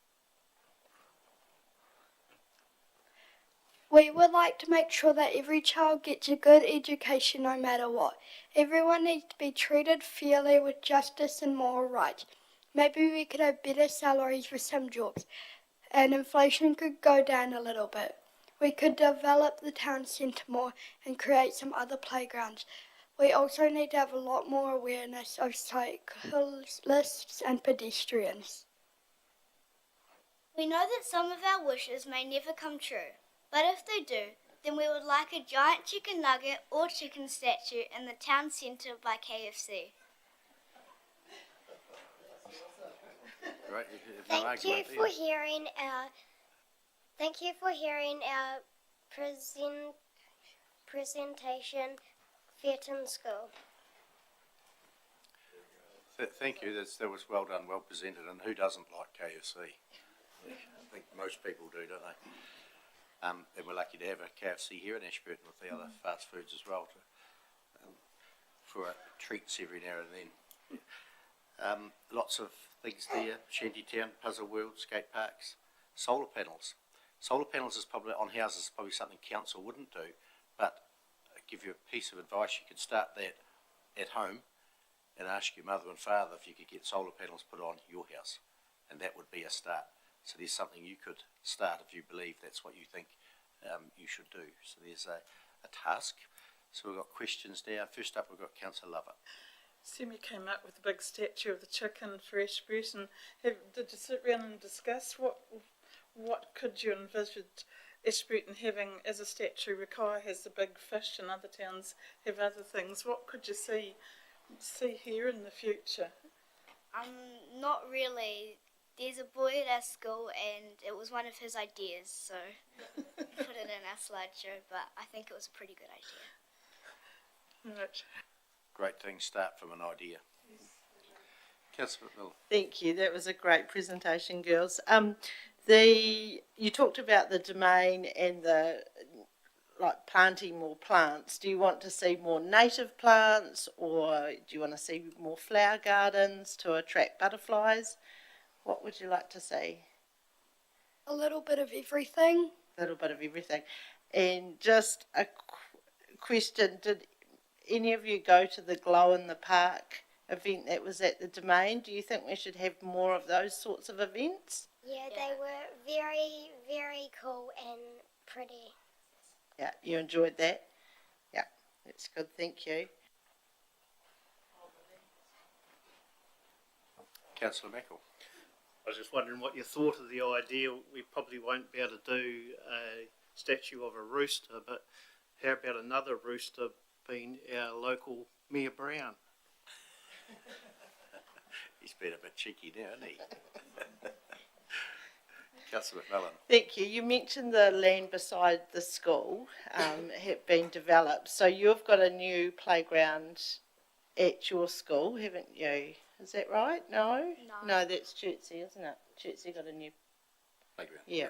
So do you think you need a big playground beside in that reserve land?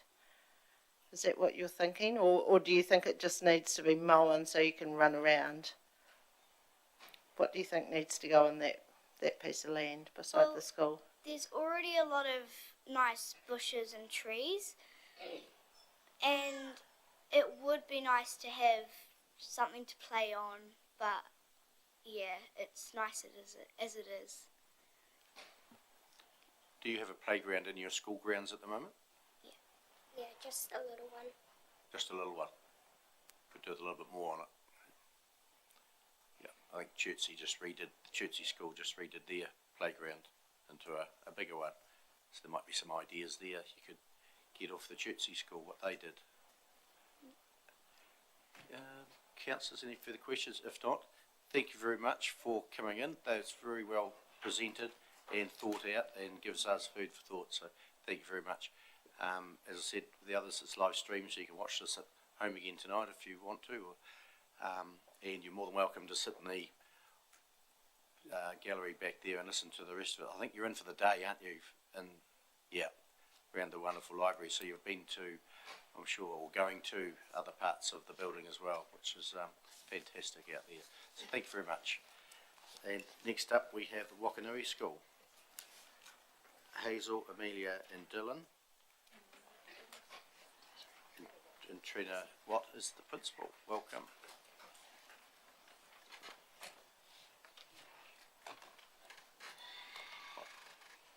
Hazel and Amelia, welcome. Dylan was the teacher.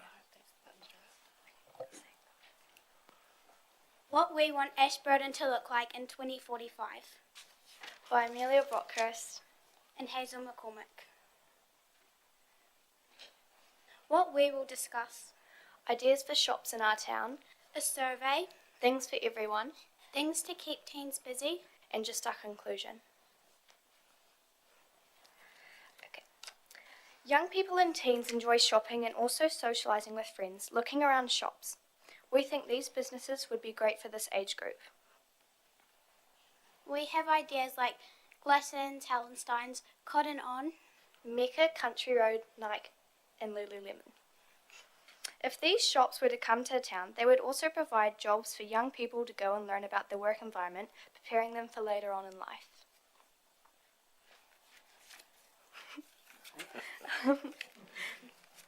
We surveyed the children at our school and here are our results. 40% of the 5 to 7-year-olds wanted more shops in Ashburton, while another 40% wanted more activities like Time Zone, an arcade where you can play games, do bowling and play laser tag. And 20% wanted more outdoor entertainment. This is our 8 to 10-year-old survey. 50% of the 8 to 10-year-olds wanted activities like Adrenaline Forest, a rage room, where you can let out your anger and smash objects, trampoline parks. 40% wanted outdoor entertainment similar to sports stadiums, but only 10% wanted shops. This could mean that there isn't enough shops for their age, but more activities are needed to keep them busy.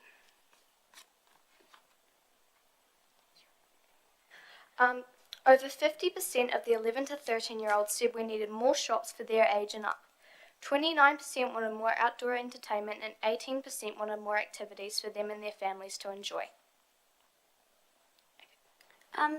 Everyone's ideas, as you can see, the schools were really close, but most of them wanted more shops, and yeah, the other ones were tied.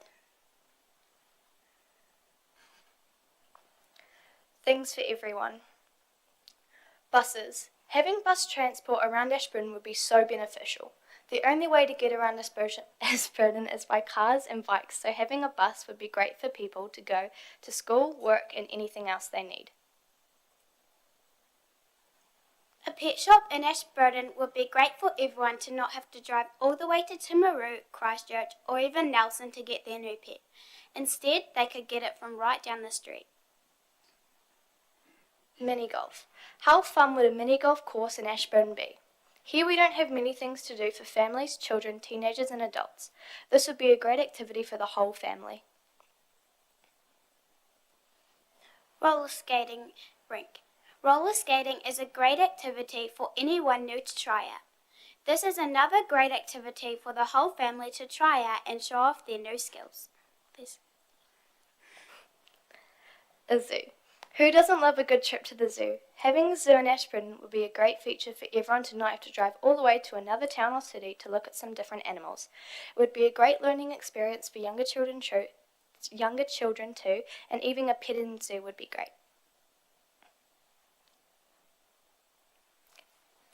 Things to keep teens busy. A teen cafe. We thought this would be a great place for teens to hang out, play games on like arcade things in the cafe, and just be a great social place for them to hang out with their friends. Then we have a homework hub.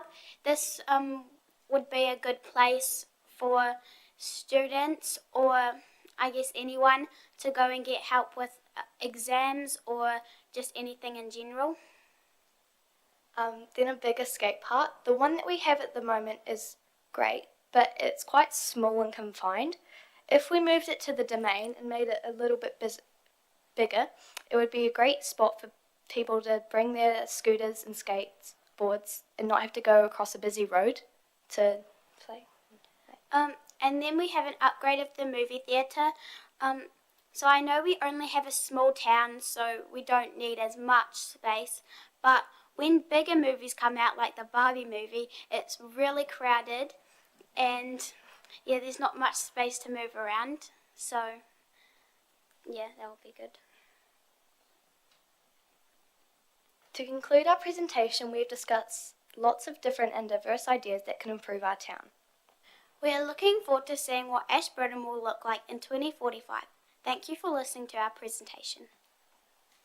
Thank you very much for presenting. That was well done. It was good and gave us food for thought.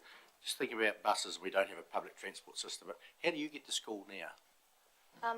My mum generally drives me to school and my dad. Yeah, I live across the road from my school, so I just walk. It's nice and handy, isn't it? Yeah.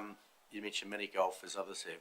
We're building a mini golf course this year at the EA Networks Centre. It'll be outdoor, so we'll keep you informed through the media as to when that's going to be up and running, but it's coming this year.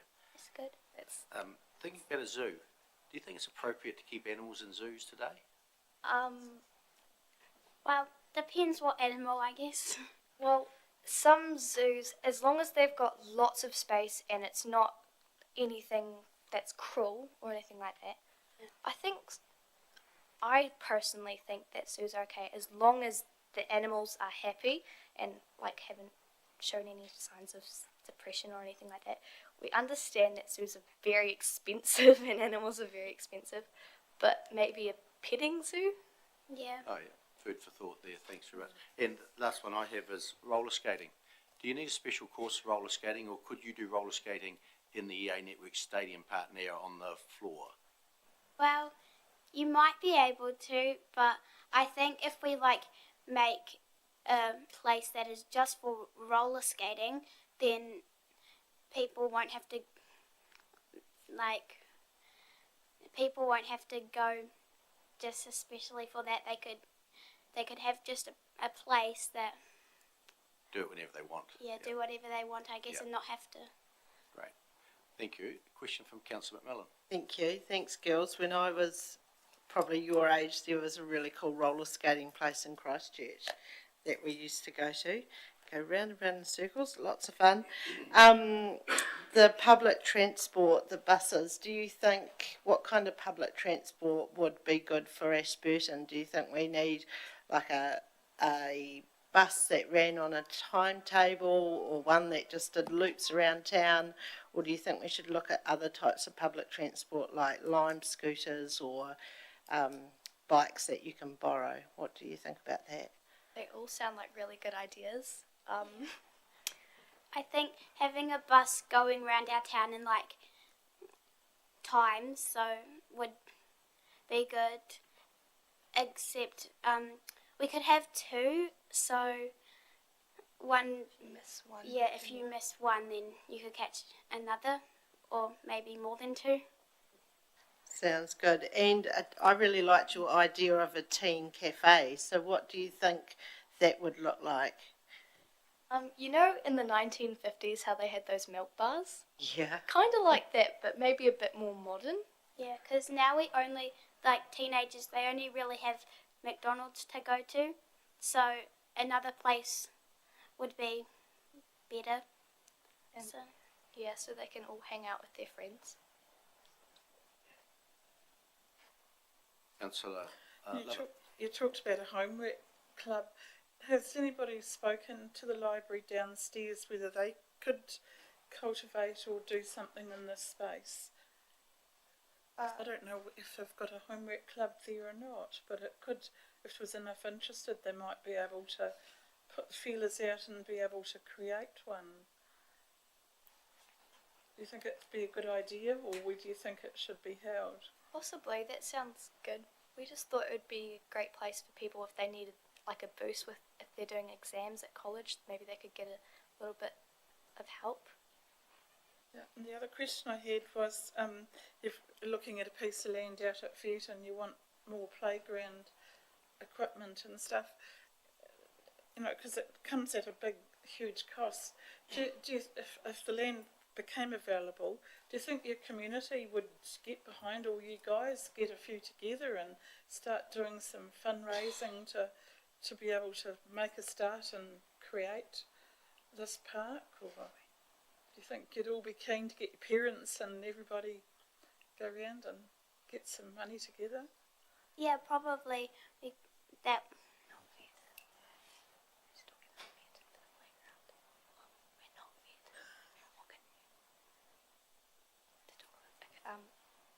This is something to look at in the future. Okay. Yeah. All good.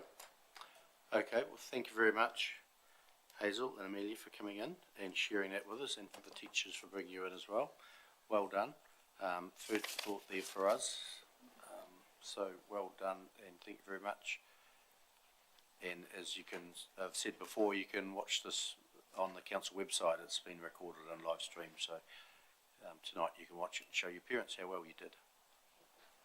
And so next up is Long Beach School. Fergus and George, and Mark Lash has brought them in. Welcome, Fergus and George.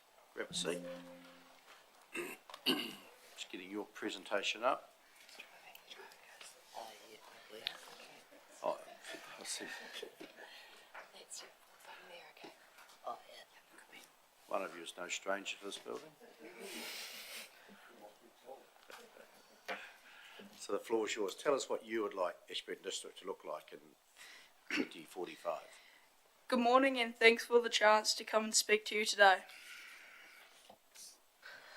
Before we start on the future of Ashburton, we'd like to take the chance to introduce ourselves to you.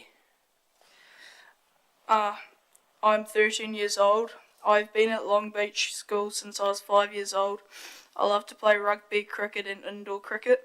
I like farming, and I hope to have a farm when I am older. My idol is Richie McCaw.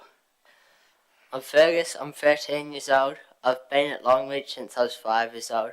I love to play cricket, basketball, indoor cricket and boxing. When I get older, I hope to become a builder or professional cricketer. My idol is Kane Williamson. Ashburton only has one multi-sport centre, this being the EA Network Centre. We both agree that Ashburton needs a centre where you can play all sports, rugby, cricket, cycling, soccer, etc. Having this in just one spot, this would save space and make it a well-known spot. This could attract more people to come to Ashburton for sports, which would boost Ashburton's economy. We believe Ashburton needs a sporting area that includes all sports. This will help when kids are playing in different teams, as they will only have to go to one location. People coming to watch sports in the district will be able to find it easier. If we had a multi-purpose sports facilities, there would be more room. There will be more of a chance of you being able to hire courts instead of them already being pre-booked. It should include an indoor-outdoor pool. These pools would have major upgrades, example a wave pool for surfing because Ashburton has no beach to swim in, a hydro slides, a smaller indoor wave pool and outdoor slides. We would also love a cycling track with a high-performance gym in the middle. For example, the McCanterbury Hammers could train here. There could also be an area like Action Sport Arena in Christchurch, where you can play indoor cricket, basketball, indoor soccer and netball in a small area. There could also be an outdoor sports area for cricket, rugby, running and athletics. This could work by having a circle with a running track around the outside, which could host lots of events. We could help cover this cost by getting sponsors like EA Network Centre did. It could have naming rights. A good example of this facility is in Invercargill. We also think Ashburton needs to think bigger about roading and transport. By the time we're adults, we hope that the second bridge will be built, so that should help traffic flow in and around and come through Ashburton. But it'd be good to think about what comes next. We know that everyone always goes on and on about the state of the roads. It's pretty boring to listen to. Instead of complaining about what we have got, we should think bigger about what we could do. Then we might realise we don't need the roads like we think we do. Overseas, people use heaps of different transport options to get around. Wouldn't it be cool if you could catch a gondola from Ashburton to the Mount Hutt car park, so you could simply just get out, strap on your skis and hit the slopes?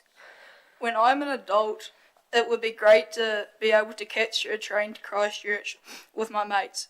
We think our population will be big enough by then so passenger trains could be a reality. And 4-lane highways from Ashburton down to Timaru and up to Ralston would mean that when we are working and need to get around different places to jobs that we can do so easily and save time. It is pretty cool that we have an airport here in Ashburton. Imagine if we could use that for other things than flying. We could be the next space centre of New Zealand. This would bring money to Ashburton and could be a whole new area of business. This concludes our presentation to you. We are happy to answer any questions you may have. Thank you, George and Fergus. It's a great presentation. Food for thought there. A lot of it. Questions, councillors, and Councillor Hooper. Thank you. Good work, men. That was a great presentation. Thank you. Are you both playing indoor cricket now? Whereabouts? The season just finished because we lost our last game on Friday. It's at Action Sport Arena in Hornby, Christchurch. Okay. Yeah.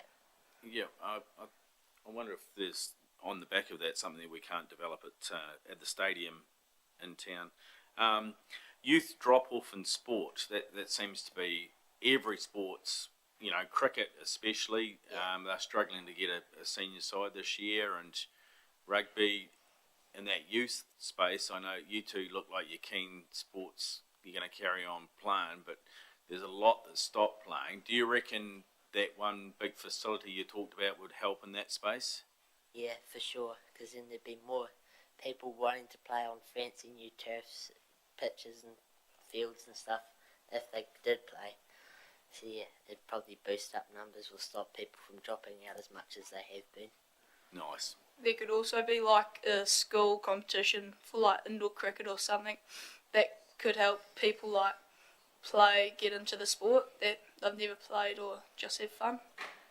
And your space centre out at the airport, are we sending people to the moon from Ashburton, or how far do you see that going? If you wanted to, you could. Yeah? Depends how keen they are. Yeah. Who puts their hand up? If you could, you wanted to, but yeah, you could. Nice. Good work. Councillor McMillan. Thank you. Thanks, boys. Councillor Hooper just stole my question about the indoor cricket, but you also mentioned the commuter train or a passenger train up to Christchurch. Do you think, how do you sort of envisage that happening? Do you think it would be a one trip a day, or there would be multiple trips? It could be one goes up in the morning and one comes back at evening. Yeah, for like people having jobs in Christchurch, they wouldn't have to drive. They would be able to just go on trains and go up in the morning and then come back on it to get back home again. And where do you think it would leave from? Because we don't have a railway station anymore. Have you had a think about that? Probably somewhere around here, it's close to the centre of town. Somewhere central for everybody to be able to get to on time. To park here and head into Christchurch. Yeah, it's a great idea. Councillor Lovett. Yes, I'm just looking, like your suggestion, putting everything down at EA Networks. We have, realised there's congestion down there now with cars trying to get out and come out and peak times and stuff. So you're not in favour of trying to develop the showgrounds, leave the rugby there and develop more out there. You don't think that's a good idea, or to try, you've got to spread things out around, otherwise the roads just get too busy. You could upgrade where the oval is, could make it a circle with a running track in it. You can still play rugby there, cricket, everything else. Still have the stands, make an embankment around it. That's a good idea.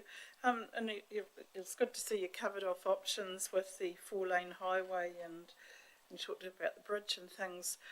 Did you, in your study, did you look about a bypass around Ashburton, with the traffic congestion, or that didn't come part of your thoughts? Not really, but if you had the second bridge, trucks wouldn't have to go the whole way into town, because quite a lot of trucks go out to where we are, so the second bridge would stop them having to go into town. They could just link back onto the motorway somewhere. Thank you. Councillor Brown? Thank you. Cycling track. We've got an cycling track in Tynwald. Yeah. And that's pretty right. But you're looking for an indoor one. Yeah. Why? Because more people would want to come to an indoor one, to be fair, because there's not much room for spectators and stuff. And the Tynwald one, it is good, but yeah, it's just not room for spectators. And if it's cold outside, people aren't going to want to stand around in the cold watching people. So it will be the same as down south and up north. Yeah. That's going to be costing quite a bit of money. Yeah. Yeah. Okay. Another question, just with your roading, or with, you talked about roading bits and pieces, about the trains, the four-lane highway, gondola. Do we need it all? Or which one would you prefer? A 4-lane highway wouldn't be bad. Yeah, but the gondola would be good too, because if the roads are all icy, well then some people that are coming up from Christchurch and that, they're not going to have chains with them, so then they'll have to hire them, and then it'll become really expensive. So if it's just a gondola, they just have to hop on and go all the way up without having to deal with the roads and that. Yeah. Great. If you have to make a choice, the bridge or the highway gondola, what do you think is the best? Probably the 4-lane highway. It would help with existing roads. Get rid of some potholes. Just a couple? Yeah. Okay, that's fine. We More can than a handle couple. Yeah.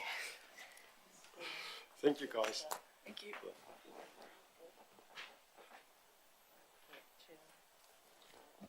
Councillor Mackle?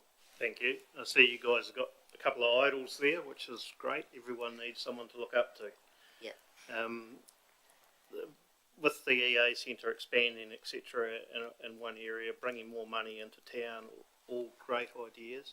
Have you given any thought into how we would accommodate these people for a night or two, being a lack of it just at the moment, or have you not really considered that yet? We could maybe extend some of maybe put a couple, how do you say it? Sort of like, not like that, but sort of like, sort of like accommodation places and campgrounds and that. Just not like massive ones, just ones that can hold sports teams for a tournament, and then put a couple of those around. You could probably extend some of the motels or something around Ashburton. Would definitely help with the local economy if we got more people coming in for sports. Absolutely agree, George. Yep. Well done, Ferguson George. That's really good. Good suggestions there to give us something to think about. Thank you. So that's thank you from the Long Beach School. More than welcome to stay and listen to which will be our final presenter today, the Hines School. So if they'd like to come forward there, and we have Wilson, Chelsea, and Seth. And Mrs. King has brought them in today.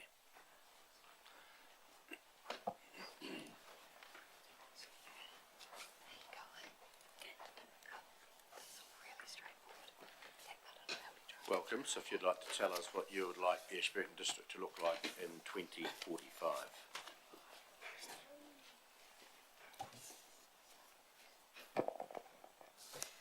Hello, we are here to talk about what we want 2045 to look like in Ashburton. But let's start with the positives. The library is a wonderful place to read, eat, chill, or even play games. The River Crossing Precinct is a great opportunity for businesses and is a great place to spend your time eating and shopping. Our community is one of a kind. In our opinion, the activities that the council hosts is a great way to bring the community together while having fun. But today we're focusing on what we want 2045 to look like. Firstly, the potholes need to be fixed on the roads. Secondly, the water quality needs to improve dramatically, particularly the rural areas around Ashburton. Thirdly, the Ashburton pool should have hydro slides. And fourthly, the Ashburton domain needs an upgrade. First up is potholes. First up is potholes. Potholes are a massive problem down State Highway 1 heading south. Do you remember when it flooded in Ashburton and the roads were covered in water? Well, I remember driving to school one morning and seeing at least 7 cars on the side of the road, all having flat tires because of one big pothole. Did you know that there have been 305 major crashes in the past year in New Zealand? And 1% of them were caused by potholes. That may not seem like a lot, but that is still 5 accidents that you could have prevented by fixing a couple potholes. There are over 54,000 potholes in the highways of New Zealand, and there are over 17 damages that potholes can create and possibly cause you to crash. Some of these problems are tyre damage, suspension issues, undercarriage breakage, and brake damage. People say that driving is the most dangerous form of transport, and as the council, don't you want to make the roads safer for everyone? Potholes are becoming too much of a risk and they need to be fixed. Did you know that most Kiwis drink water from their tap that has 1 or less milligrams per liter of nitrate in their water? Although around 800,000 Kiwis could be exposed to high levels of nitrate that could be hazardous, our school recently did a water quality test, and the results aren't what we'd like them to be. Environmental hazard services say that the dangerous level of nitrate is 9.5, and our school's nitrate is 6.3, which is not reassuring for Hines students, staff members, and visitors to know that while drinking our school's water, they have a greater risk of 100 different types of bowel cancer, said by Greenpeace. According to Michael Baker, a public health physician and professor in the Department of Public Health, around 50 people die a year due to bad water quality. If the council doesn't do anything about the water quality, then our schools and the community's water quality will become more dangerous for people to drink, especially for pregnant women, because their children have a greater risk of getting blue baby syndrome. Our third idea includes the Ashburton pool at the EA. It was a great place to go when it opened and still is now, but we think it needs an upgrade. There should be hydro slides, kind of like the ones in Timaru. There could be a slow ride, a fast ride, a dark ride, and a light ride. These days, kids are always attached to their phones, and upgrading the pool will give them another option than just being on their phones. Think about how many more tourists will come. And finally, the Ashburton Domain. Recently this year, we did our school speeches, and I did mine on making Ashburton great again. I'm going to recite my speech. Do you remember when going to the Ashburton Domain was the highlight of the week? When the slides made you feel like you're flying, and the swings were always in motion? I do.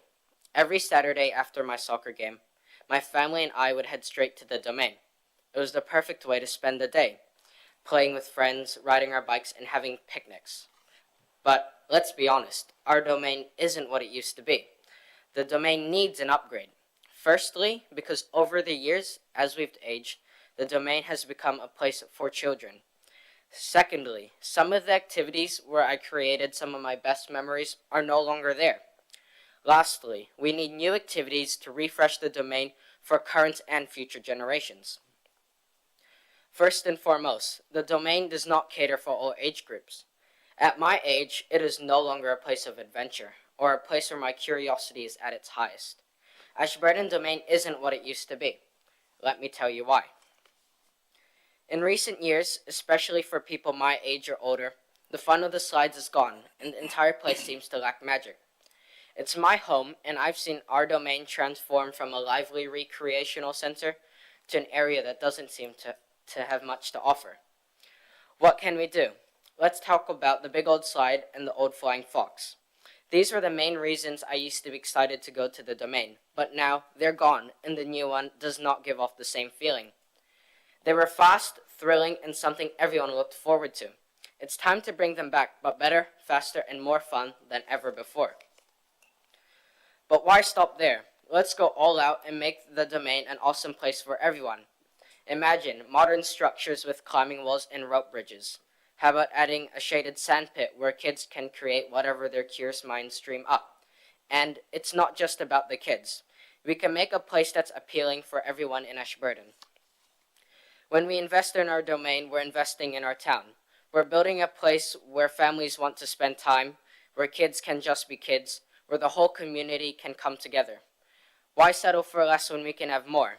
The people of Ashburton deserve better, and I'm confident with your help we could bring back the enthusiasm, the joy, the vibrancy our domain used to have. Let's get to work and make our town the best place to live and play. With all that in mind, these are our 4 wants for 2045. Potholes on the main road need to be fixed. Water quality needs to improve. Hydroslides at the EA would be awesome. And to be honest, the Ashburton Domain needs a renovation. Thanks for listening, and we hope to see some changes around Ashburton by 2045. I'm sure you will see a lot of change by 2045, and what you're presenting us today will be a catalyst for some of that to happen as well, which is great. I've got one lot on. I'd just like to comment about the nitrates in the water, and you talked about bowel cancer risk, and every time it lifts 1 or 2 milligrams, it increases the rate of bowel cancer. And you did substantiate that by using the words said by Greenpeace, which is great because there's no evidence to show that it does, no scientific evidence. It's just something that Greenpeace has said. So we always need to be careful with the information we get to make sure it's true and accurate. It may be true and accurate, but there's no science to back it up. That's just a comment I'd like to make. So when people make claims, our job is to just substantiate it, and it's always good to do that. So I've got Councillor Hooper who wants to ask a question. Thank you. The potholes in the main road, we can't help you out there because that's NZTA's domain, but what we can do on your behalf is let them know that it's a concern, and we can go into bat and see how we go there. You're looking for more ideas or upgrades to the Ashburton domain. While all the schools are here, I'll mention it again, we're looking for ideas what we can do in the Timmel domain, in the old Timmel pool site. So if you have some really cool ideas about that whole area, and you mentioned about a sand pit, a covered sand pit, that could be part of it, maybe paddling or water play or a skateboard park, but there's on the District Council's website, there's a link where you can go and draw your ideas and send them in to us. So that could be part of your upgrade. We could start with Tynwald, and then maybe some of those ideas could also be over for Ashburton. So make sure that all your school has a look at that and send in some ideas, okay? Yeah. Great. The ideas can apply for both domains. Yeah, the Tynwald domain's got the new basketball court and the tennis courts and disc golf, so something that sort of blends in with those. So we'll leave that with you. But really good presentation, guys. Well done. Councillor Lovett. Thank you for your presentation too. It was good. Everyone seemed to be worried about the big potholes, and I'm wondering, do you guys know there is an app on you can put on your phones when you go driving around on the council roads that you can, it takes a picture of it and the coordinates, and it will send it into council here, and they can get our roading contractors to go and have a look at those potholes. And often, you know, we've got such a huge roading network that they can't be round there all the time. And if you send these in, it sends them information. They can go out, have a look at it, and fix it. So just remember that. Look at on your apps on your phone, Snap, Send, and Solve, and get your parents to put it on their apps, or if you've got cell phones, put it on yours too. And it's also good to see about the upgrade of the domain. I've been wanting to see that for many years. So yes, if you send in some information and stuff, that will give us some guidelines to put in our long-term plans for the domain with our plan we've got up there, and work on things for you. We mentioned potholes because well, there are quite a few, and that it isn't really possible to fix all of those in because there'll always be more to appear. But we just wanted to say this to put an idea out there that there are a lot of potholes around the area.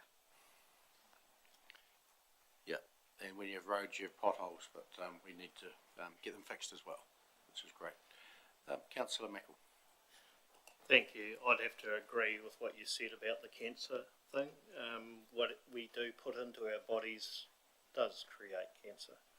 So I'd support your argument there. Thank you. Yeah. As far as pothole goes, yes, you did mention the main road, but our roads are a mess in mid-Canterbury that council are in charge of. But just to let you know, we have a councillor that sits here, Councillor Richard Wilson. He is the strongest advocate for improving our roads around the district. So, yeah, and he is from Hinds. Just before we go to Councillor McMillan, just mentioned disc golf before, so I mentioned disc golf. Do you ever play disc golf? That we have a couple of courses here in Ashburton. Have you Played it once, I think. Yeah. Great. Think it was okay. It's Nice. Councillor McMillan. Thank you. Thanks for your presentation. You started off by with your highlights, and one of them was this building, Te Whare Whakatere. So what are your favourite things to do here in the library, and do you come very often? I've probably came here at least 5 times just to get books, but I really like how there's books and there's also an area to eat, so you could eat while reading books, which also encourages people to read books while they're eating for a wee extra thing, I guess. About you too? I come here about probably once every 2 weeks to get books, but I also love the cafe idea, kind of like Christchurch, and the outside area of like the massive chessboard and stuff I like. I come here sometimes to read books, and about the cafe, I really like it, and I usually come here with my family, which makes my weekends more lively. Good to hear. Thank you, Councillor Brown. Thank you. Seth, I think you asked about the Flying Fox. It's not that well. It's not as good as the old one. What is the difference? Well, first of all, that's Seth, and Sorry. And the Flying Fox, I've gone on it a couple of times, but compared to the older one, the older one's much more longer, and the starting point is a lot higher, which gives you more speed going down, which that's the type of feeling I like when I go on a Flying Fox, the speed and the distance that you travel. Okay. Thank you. I think the old Flying Fox was deemed dangerous, so it had to be removed and replaced with what we've got now. But, Wilson, Chelsea and Seth, thank you for presenting for behalf of Hinds School, and just also like to thank the students, teachers and support people from all the other schools who have been in. We're just now at the end we've had all the presentations, who attended today and shared their thoughts on what our district should look like in the next by 2025, 20 odd years' time. So after hearing from everyone, the future of our district looks pretty positive. We've had a lot of enthusiastic young people present to us, which is great. They've given us a lot of thought on what they would like to see, and hopefully you'll be amongst our future leaders. So well done to you all, and thank you, and we'll obviously take everything on board that you've told us from all the schools today and try and formulate them into our plans when we can. Thank you very much, and I'll declare the meeting closed. Oh, there's more snacks out there too on the way out if you wish, and a juice.